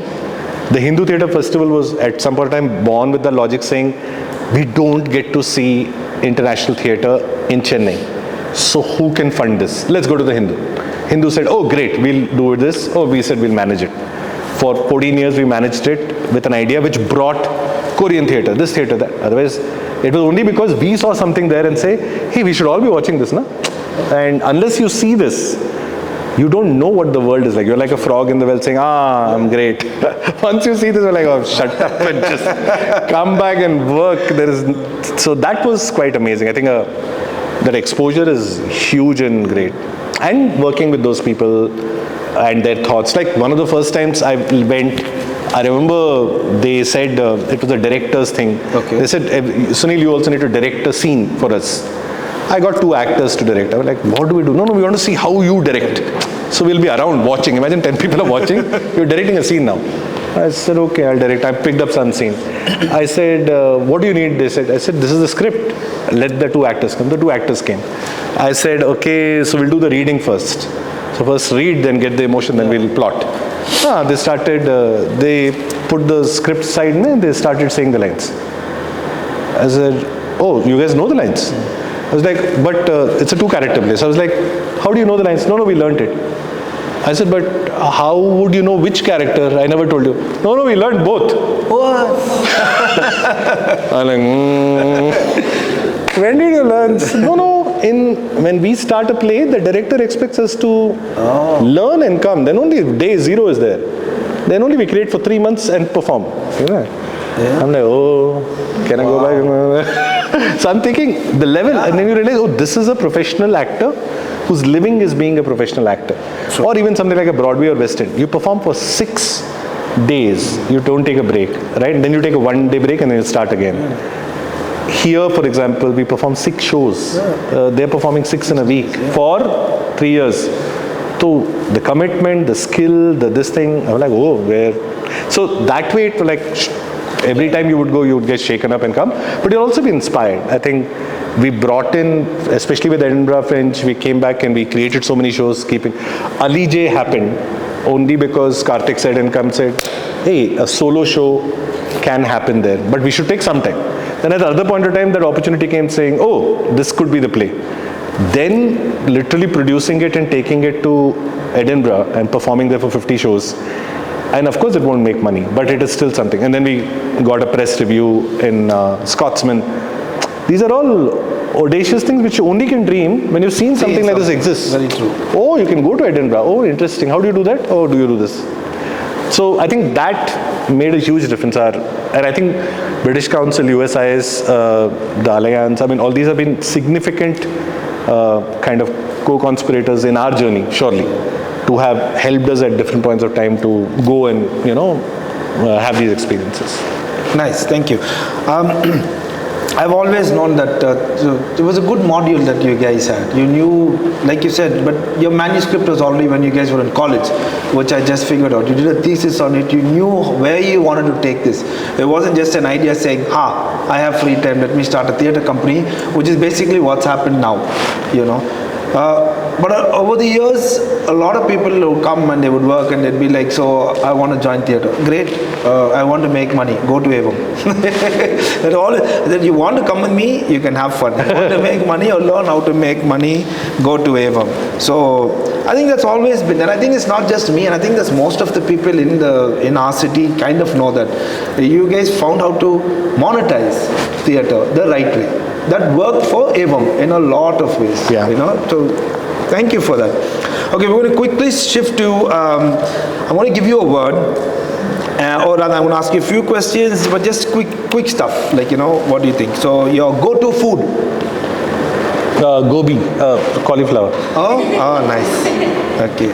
Your go-to music? Genre of music, song, favorite song, anything? Hindi, Bollywood, yeah. Yeah? Oh, nice. Your favorite genre of movies?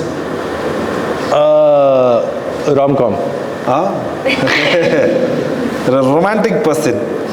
Your favorite cuss word? Thinking, don't.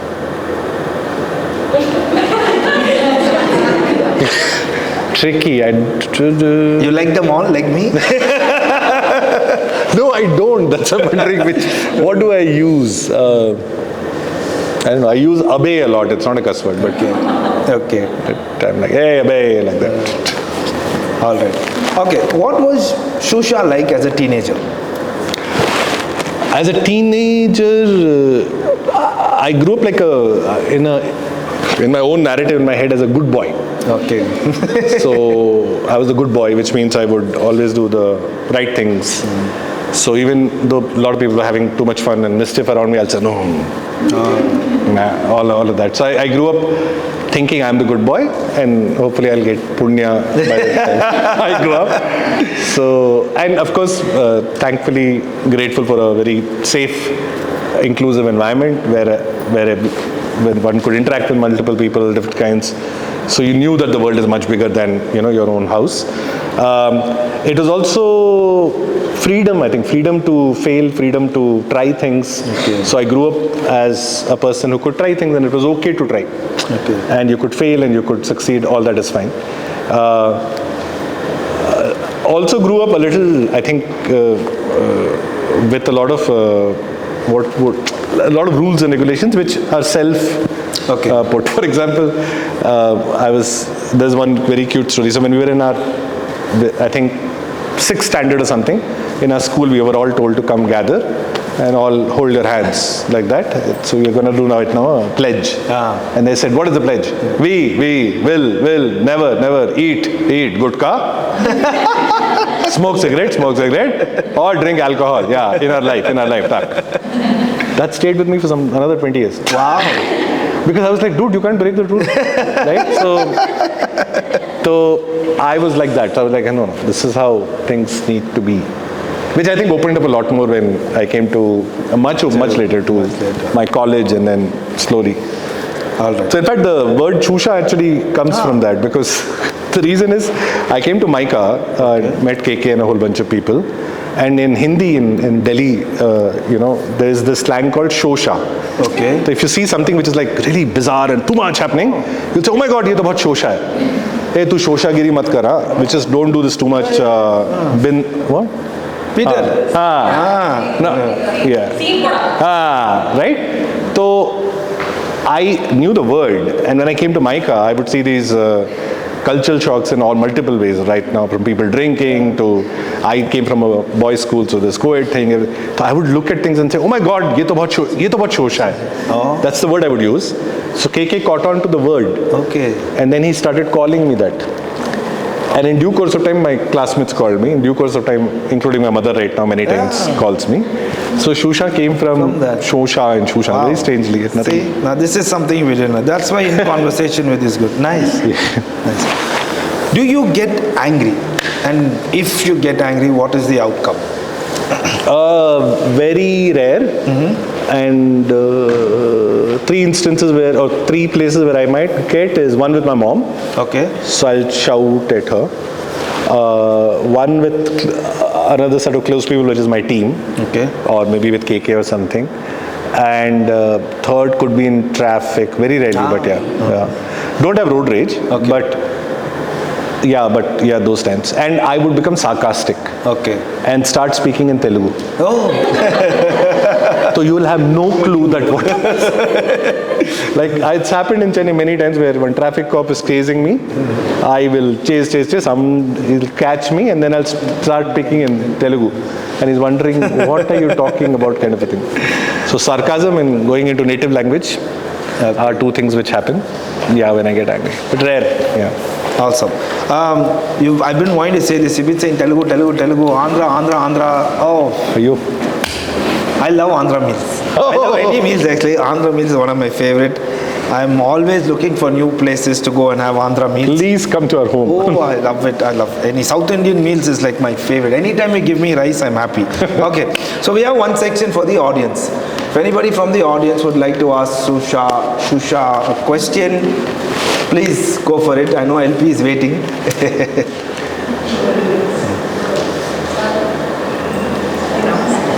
Yes. Oh, why are you standing? Because justice. So, my question to you is, you've been doing art for 20 years now. So the question is, what inspires you now as an artist? And what drives you now as an artist? Okay.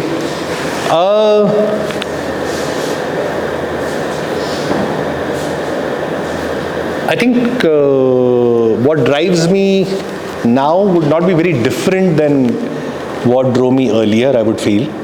I think it would be things that you get excited by and say, this will be fun creating, or this will be fun doing. So I think the element of it'll be great fun doing this is something which is common between even 20 years back and now.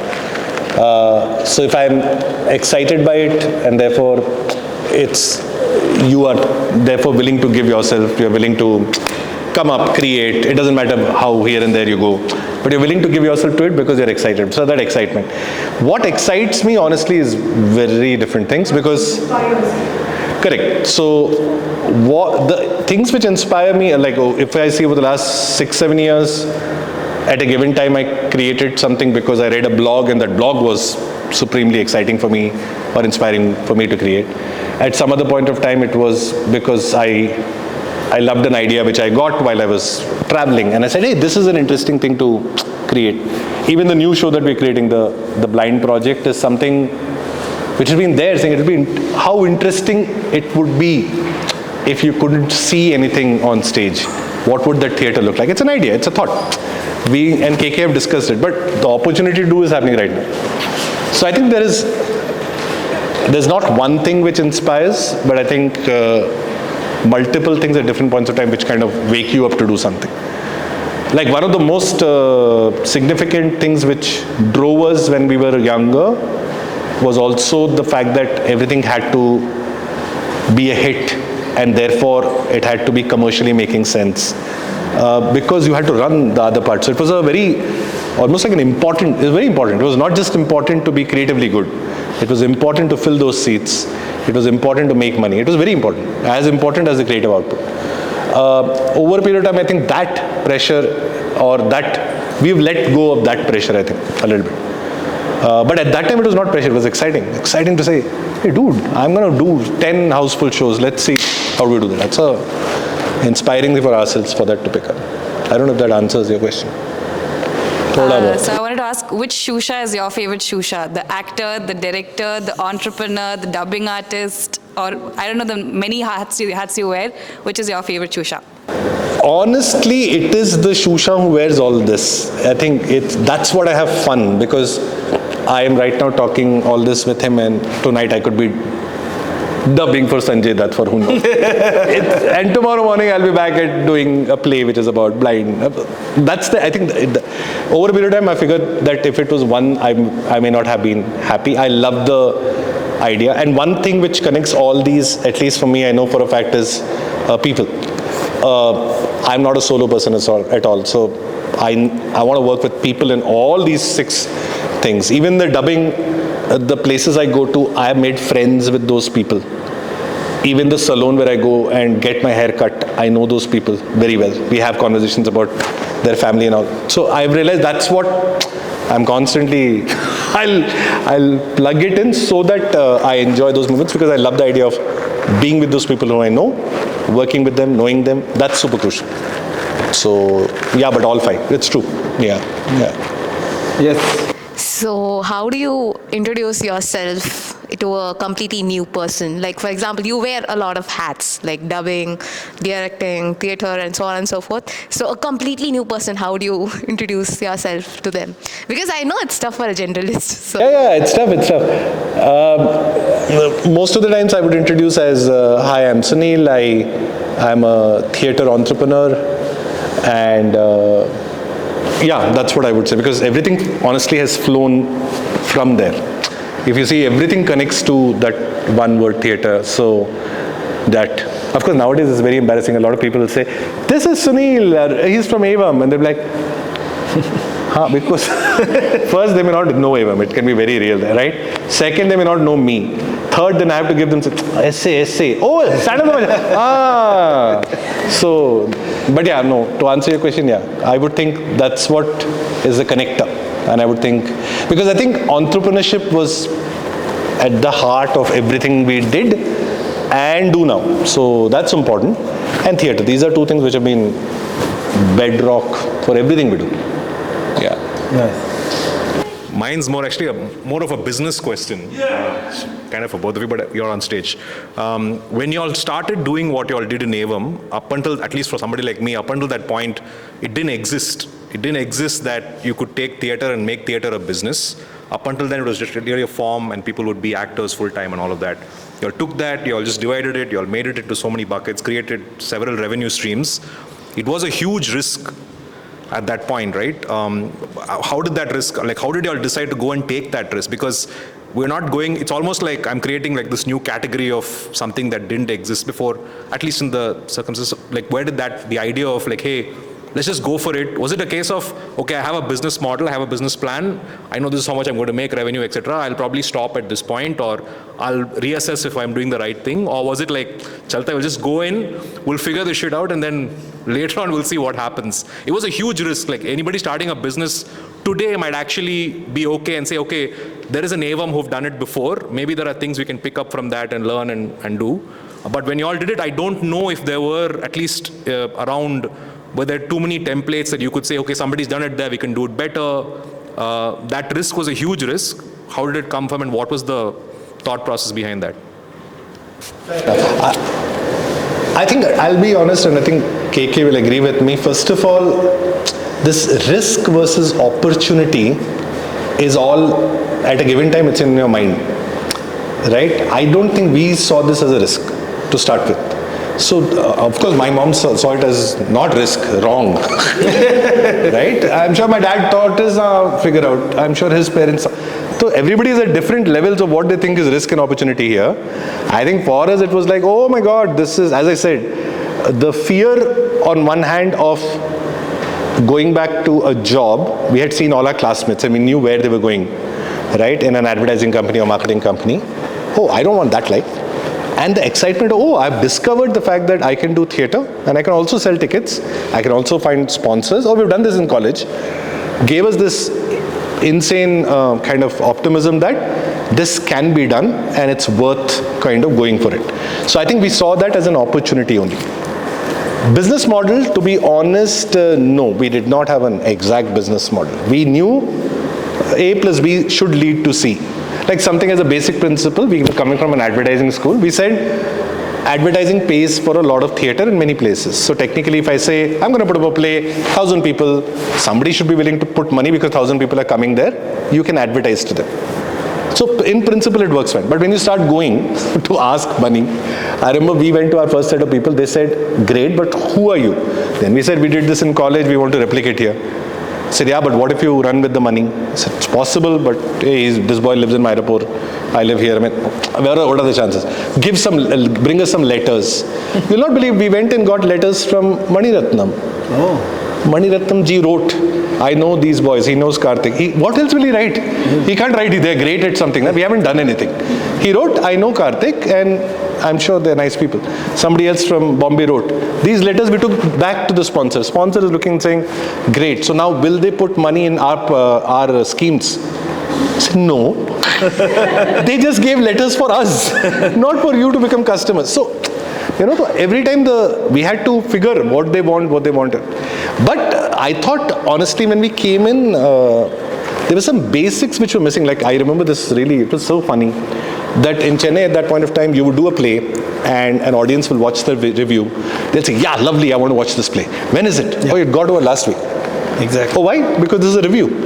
There was no preview which ever came for any play. How would anybody watch it? Of course, there's no book my show, there is no insider.com. So, that very fact that we started doing previews. We went to newspapers and they said, no, we won't write a preview. Why? Because what is preview here? Why will you believe what you're saying? Okay, then can you come to Park Hotel? We'll do 3 scenes for you. You watch that scene and write for us, na? Okay, we'll write. That is one thing. Then we went to sponsors. Sponsor said, what will I get? 1,000 people won't go. I mean, how will I have reached them? We'll collect database. Never before was a database collected in the history of theatre. Oh, we'll collect database. Then database will be sent emails. Now it doesn't work. Then, yeah. True. Then we started putting a screen before play. Watch 3 ads before the play starts. Everybody around us said, what are you talking about? This is theatre. You can't put ads in front. Hey, how will the sponsor ever reach this guy here? He doesn't even know that you're sponsoring except that logo on the ticket. Because we were thinking from the sponsor's perspective, because we are marketing grads. We're constantly thinking value, value, value. How do you meet this value? You meet this value anytime there is some money to be made. So for us it was like, oh, this is the most obvious thing. Meet. And we kept doing that for the longest period of time, including, I think in one of our plays, we made a 3-minute ad which played in the interval for the sponsor, which played in the middle of the show. Theatre ad for theatre play. Or we did, like in 39 Steps, we did a 4D ad in Satyam Cinemas. The film will start, 2 actors will be there, one guy will shoot somebody. That guy will run from the film and the actual actor will come on stage. Yeah. We called it a 4D ad, watch. Bizarre, we're trying out different things every time because we are trying to be excited and innovated about our own work, making the sponsor and this thing meet, multiple things. So it was not so much of a business model, but continuously trying to figure out how do you make this work. And I think at the core, one thing is there, is that this was the only thing we could, like this was our earning, bread, butter, jam, everything. So if we didn't do a play in 3 months, there was no bread. So I better do a play, better do a good play, better fill it, better earnings come back so that I can do my next play. It wasn't that I could have sat and said, let's see, I will come up with an idea in 6 months. No. Now, because there is nobody else funding you. So I think because it was connected to our livelihood also, directly, we had nothing else. We said, this is all we're doing. I think we were also much more alert and active to the world of making it an economic success. I think a lot of artists are not, which is fine, but I think they're not, because they don't have to do a play every 6 months, or they don't have to fill 100% because it doesn't add up fully to financial thing. That was there in Anarchist. So that led us to come up with a lot of ideas, I guess. Sorry, long answer. No, it's good. Anybody else? No one? Yes, please give the mic. Yes. You can ask KK, he'll give the same answer. So this comes from knowing Karthik and you as people. I know that you spend a lot of time, if not all of it, thinking about how you would creatively, have inputs for your work, or you're always thinking about work. You're on calls, you're writing, or you're making scripts happen. What is your personal pocket of happiness, or just like how do you unwind and say, okay, you know what, I'm going to stop thinking about this for a while? What is that pocket of peace for you?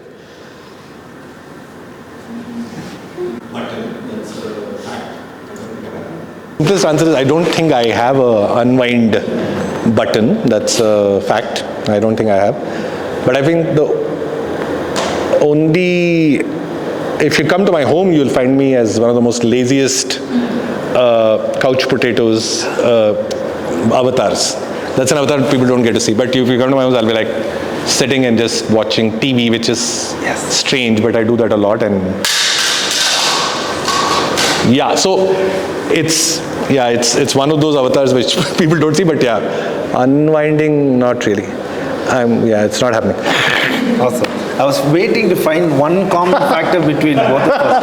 I am lazy as when I'm at home, and I love my TV is the love of my life. Yeah. Yes, finally I found some emblem. Come on, there has to be one common factor that both of us are similar. Yeah, I'm lazy, like, okay, it's my house. Yeah, totally. I'm not doing any work. Anybody else? Come on, LP. Are you content with your journey as an artist? Or is there something that you would like to do more at this stage? No, not content at all. Because I think I'm still excited about tomorrow. Literally, I'm excited about what's going to happen tomorrow and what I'm creating tomorrow. I mean, I could be literally as practical as saying, I have a play opening on 28th, which has never been done before by us or anybody or many people, which is people walking in blindfold and watching a theatrical experience. Super excited by it, right? And I'm sure like that, there'll be many more things that I will be creating, we will be creating, which I think will keep us occupied. So that way, yeah, super excited, and I think that excitement will stay because we are constantly figuring out new ways to do things. Many things which today we are doing didn't exist even 10 years back. Right now, for example, I work with theater and mental wellness, or theater and improv, the hystericals that we formed, or even this blind play. So I think there's always something more and exciting which is going to happen. So there's no a project per se, but I'm sure there'll be many which will keep us going. Yeah. Anybody else? Yes, go for it. Pass it. Oh, wait, Karthik's asking, then I'll pass it to you. No, we need it because last time we figured out we're not able to hear the questions on video.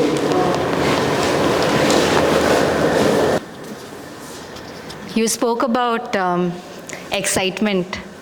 Where do you find your passion all these years after starting that initial fire that is there? You said that it's connected to your livelihoods and all, but to pursue anything creative day in, day out gets really exhausting. It's related to what Amu also asked.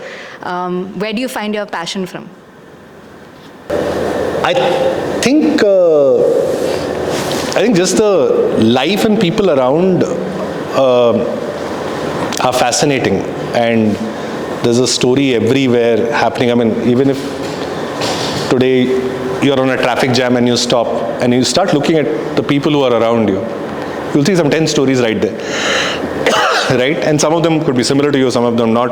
I always keep doing this. I'm always trying to do backstories to people. So I'm looking at them and saying, where will they come from? Where have they come? What are they do? So I'm constantly, sometimes me and my friends, when we are traveling as a theater group, we'll start miming them. We'll start doing their dialogues while they're saying something. You can't hear them.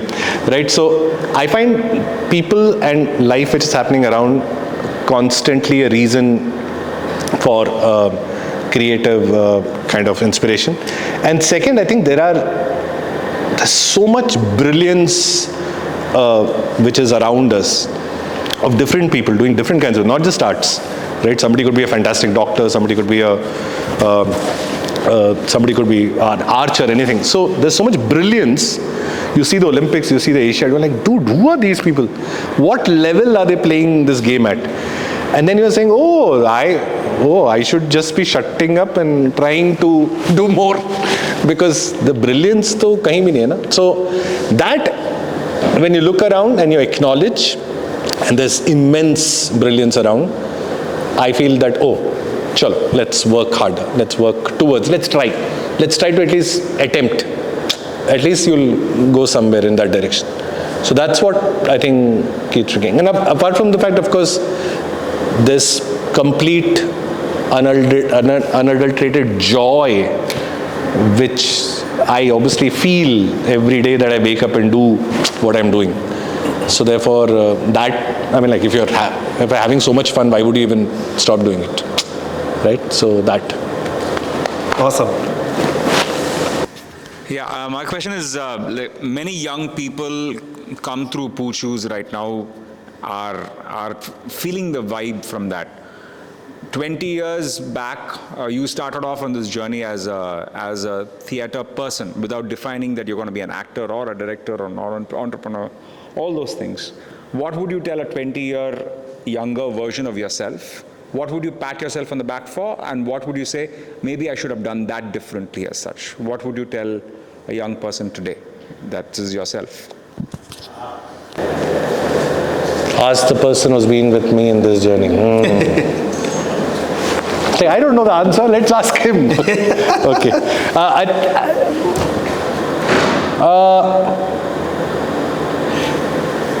This whole looking back and saying that, okay, what would I wanted is it doesn't happen in reality. But if I was, I think what I would pat myself is the fact that by hook or crook, I've been at it. I think that being at it has been one thing which has kept me going. And thankfully, I've been at it not with reluctance or regret or, oh, I have to do it, none of that, right? I remember something which one of our mentors told us when we were leaving college, and we said, we'll start a theatre group. He said, all that is fine, but what about you and KK fighting? So we said, oh, what does it mean? So no, at different points of time we'll fight. What will happen then? So I said, we don't know. So he said something interesting. He said, at different points of time, if you guys stick around, you'll question why you are there together. Hopefully you will find a different answers to stay together every time. It may not be the same answer, right? So I think that, for example, at 20 years, one would not have imagined. One was just looking at that year, next year. But over a period of time, I would pat myself on the back of the fact that we have stood together. Of course, we have questioned, figured, continued, and we've been able to have the excitement of creating something constantly. Because there are two individuals, and then there is a larger company that you're trying to work with. So I think that being at it and constantly keeping it going, I think is something which I would pat myself on. I think being curious, excited, and trying new things, because the number of things we have tried and failed also, good fun. In the middle we were doing merchandising with some brand, our own person, that failed. Then in the middle we were doing some photography based, I think, acting course. Some 1,000 things we've done. And KK is a man of ideas. Every month he'll come with 10 ideas and he'll say, let's do. And every idea he'll have enough conviction to do it. We are all wondering, saying, is it possible? No. You would have thought through it also, the monies and all. So we are talking about a company which has been built with the vision and the constant looking forward of his. Whereas I am only saying, Acha, isme, what should we do, what should we not do? So I think that, again, I think I'm digressing, but that part is what keeps it going. I don't really regret anything else. I've always had this niggling feeling behind this thing, if the amount of effort we put would have been, and I may get some people killing me for this, but if it would have been in another city, like a Bombay, 100%, this organization and this thing would have been much bigger than this, because even, until maybe last 10 years back, we're still fighting the battle of being in a black hole of sorts. Nobody knowing. Think about a much later, art form like stand-up. Some of our stand-up comics fill much more than a Bombay comic, but you will not know that comic because he is in Tamil or she is in Tamil. Or the fact that you are filling Lady and Dull, whereas somebody in Bombay is doing some 30 people, 40 people show and getting onto Amazon Prime. There is a vast of difference in the market. So I just feel that had we been somewhere else, we would have. But then the other way around to look at it is, had we been somewhere else, maybe we would not have had this journey at all. We may not have survived. Who knows? So No regret there, but that's something which I always feel that could have been there. Otherwise, I think everything else is fine. Yeah. I'm happy now. Thank you. Okay, I'm going to ask the $1 million question. All right. Now I know that you do for your corporate shows, you're there to perform. Will we get to see Sunil Vishnu aka Shusha back on stage in a play that we can all enjoy? Will that ever happen? And don't tell me somewhere in the future. I'm thinking about it. I think it'll happen. Yeah. It'll happen. Yeah? It'll happen, but I don't know how and what. But like I said, the project that I have in mind, which I'm excited about putting myself on stage. Yes. And it'll be a vulnerable space because I will need to share a lot of my story also. But I'm excited because I see it also doing something for the audience. Great. And possibly it's the right time after spend so much time on the learning part, on the multiple parts. So I think, in that sense. Otherwise, in the blind play, I am moving around, you will not know. I'm around touching you, but you will not know. I think. We'll see you on stage again. Yeah. I'm looking forward to it, really. Thank you. Yeah. It is, hats off to people, to the young artists that we have, the amount of influx of actors, writers and directors that Chennai has right now. Huge amount of respect, huge amount of love. That is one of the things that Poochus also does, is to bring in people. But I do miss watching the big hitters on stage. I do miss watching you guys. I do, it would be nice. It would really be nice. So come back. I think just 2 more questions maybe. So you've been in this for 20 years in Chennai. So in our city, theatres obviously evolved. Whether it's gone to a great place or it's not so great place is a different thing, but it's evolved. Is there anything that you miss in today's theatre, in our fraternity here in our city, that was there before?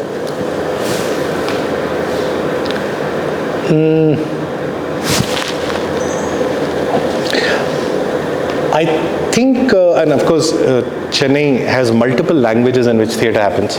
I do remember when I first came in, literally 2003, it's a memory which can't leave me. I was brought to Amethyst by KK, and I met a bunch of theatre people, including KK from Masquerade, and I think there was a bunch of people around.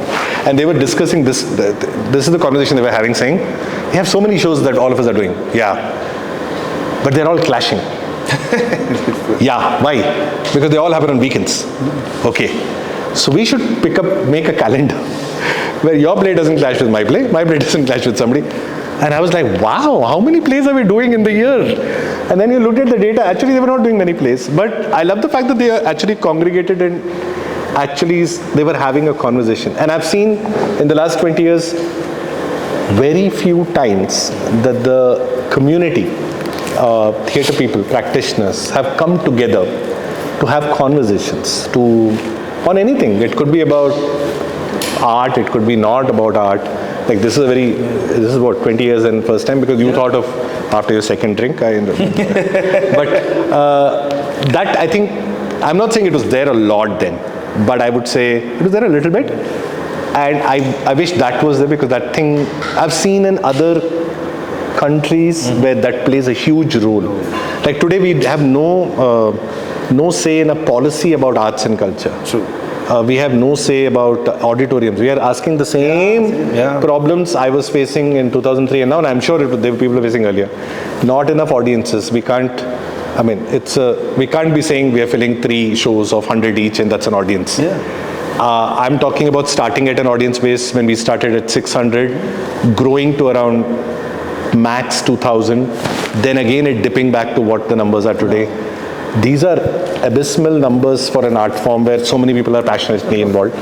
Again, we are not talking, I'm sure if everybody in some way thought about it, there are other ways to increase audiences. There are other ways to make money. So there's no conversation and community. That's something which I truly wish we had.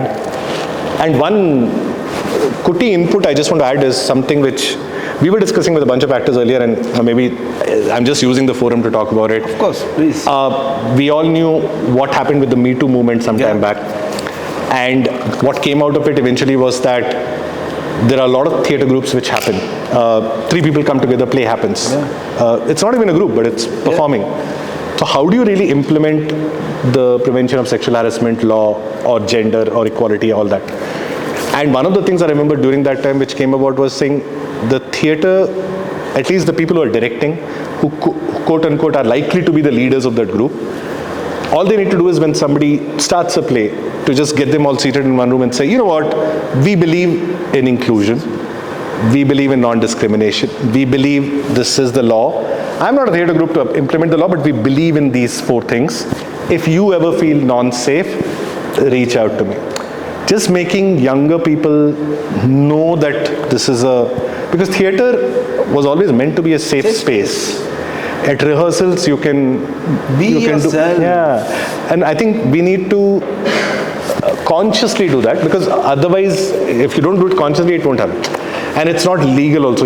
Because the law says over 10 people in a company only should have posh law. I don't think with theatre we can do that. But I think if every director, and I'm not even saying director of a company, director of a play, short and sweet, so many plays happened. Some director got 4 people together and did a play, right? All they need to do is just acknowledge that we are creating a safe space. I think that will again do a lot of, that's a change I would like to surely see. Nice, good. Some of the things you said were very similar to what Bala also said, is the fact that there is no conversation. We are not meeting as theatre artists. We are not meeting to even share ideas and thoughts.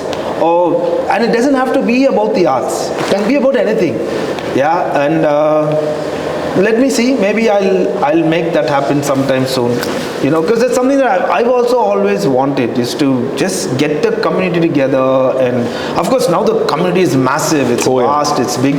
But at least, for guidance, we could start somewhere, have a party, we'll all drink nicely and talk. All right, 2 more final questions, quick. So you know about Poochus for a while, right? Is there any advice that you would give us for us to be better than what we are today, or different? Even if not better, different?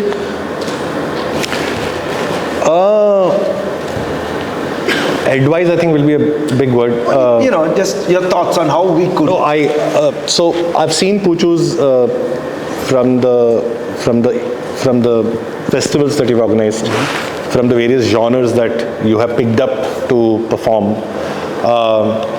And one of the things which I've seen and really acknowledged, and I was telling Craig also about it, was that when your curtain call is happening, and I see all these people being there, and everybody's clapping for each other, and there's a joke happening between usually you and them, and so there's a huge amount of camaraderie, the joy of coming together, right?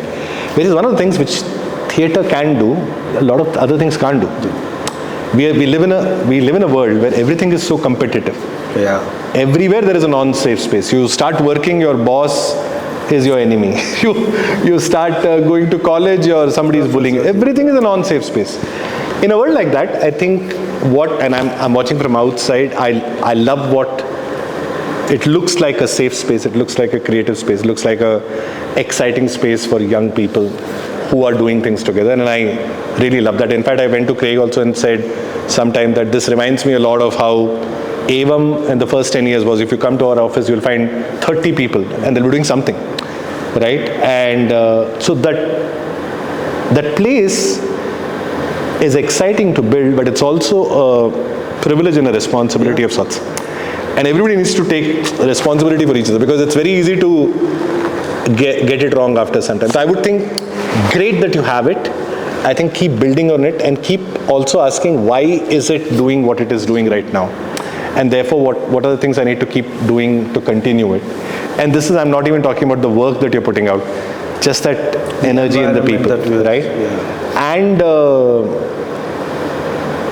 And I think then after that, it's about just going year upon year and doing what you do, kind of a thing. I think as long as you're excited about what you do and you're positive, I think people around you will know. Like you started collaborating, I saw Ghatotkachan, you guys doing rehearsals and all. Again, great, because I don't think when last time I saw a theatre group put up a video saying, I thank somebody for doing this. So there is something happening there which is magical and great, and I think it's because of the kind of people you have. So I think if you build upon that and continuing, and I feel always one thing that me and KK keep talking about, that everybody's on their own path to do what you want to do. Hopefully, it will create a platform for doing things to other people. But you're not doing things for other people, and that's you are doing what you're doing, and then hopefully it creates this. As long as I think you're on that path, it's great. Yeah, I think, and look forward to more fun, more excitement. Thank you. Awesome. Yes, we love doing what we do. Yes. My team curses me because I think when I interview KK, probably we'll have a little bit more in common, because like KK, I'll just come and say, this is the idea, this is it, this is what we're doing this week, this is what we're doing next week, and they'll be looking at me like, I say, that's it, get it done. So yeah, but we have a lot of fun. Thank you. Final question for the evening. Before that, thank you so much for this. But my final question is, what is the toughest day in your life? What has been the toughest day in your life? Oh, like whole life? Yeah, from point A to point now, from when you can remember to now. Something that you know is up there.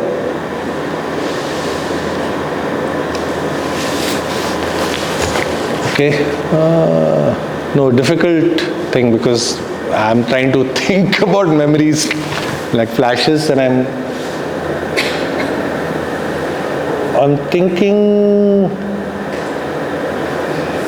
So I'll tell you a strange thing. It was a strange day for me. I mean, I don't know how to put it. So it's not okay. So it's the day my father died. Okay. But it's not just about the fact that he died that day. Something interesting happened that day. So I remember going to the hospital, and he was on the bed, and they pumped. Okay. And they said he's gone. Now I was thinking at that moment, saying, so he's gone, and now I'm feeling obviously sad. No, I don't know what I'm feeling, and I'm crying, and all that is happening. And I'm calling a person who does Reiki, because I had called somebody just a week back to say, can you help, because he's not feeling well. I'm calling him and saying, by the way, you only said, dude, he'll be okay. Reiki is, what is happening? He said, sorry, Sunil, I can't. Now this whole scene is happening. I'm calling it a scene because while this is happening, I'm feeling that I'm in a scene. Okay. I'm feeling that I know what I'm saying. I know the dialogue. I know exactly this moment. I know. It's like not even deja vu. I'm like, it's a play within which I'm there. And and I'm feeling that at that moment while this is also happening. So it was bizarre for me. And when I kind of came out to that much later, and I was thinking that, is it to do because of my father and what we had a relationship, or is it to do with my relationship with theater, or what is an act? Like these hajar questions came. It was a very difficult day from that context of me looking at my own identity as an artist, and this thing which had happened, and this moment which got created, which I mean, it's not resolved, but it's always like, it feels like a really difficult day. And again, not just because he died, it's because I'm like, dude, this is out of body experience. So that the fact that you know that this scene has happened in your life, you know how you acted. Okay. Are you acting well enough? Are you not acting well enough? Are you supposed to cry more, less? Where are we on this scene? So I know, I'm sorry, ending this conversation on this note, but no, it's not your fault. It's mine.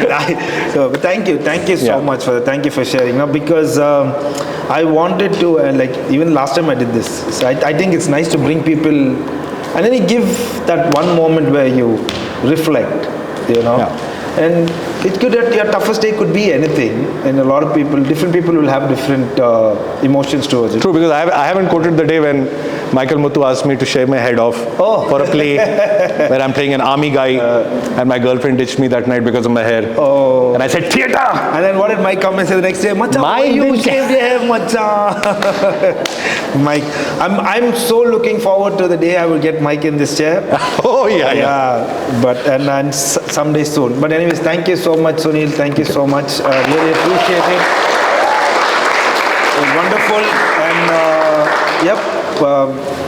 Kiss 2 is happening. We would be coming to you guys again, whatever you guys can support the arts for. Also on another note, for the next play that we're doing in December, Belen Gaston. So we've done English songs, we've done Tamil songs, now we're doing Bollywood songs also. So come and watch that. Yeah. Done. Ladies and gentlemen, Mr. Sunil Vishnu. Thank you so much. Thank you.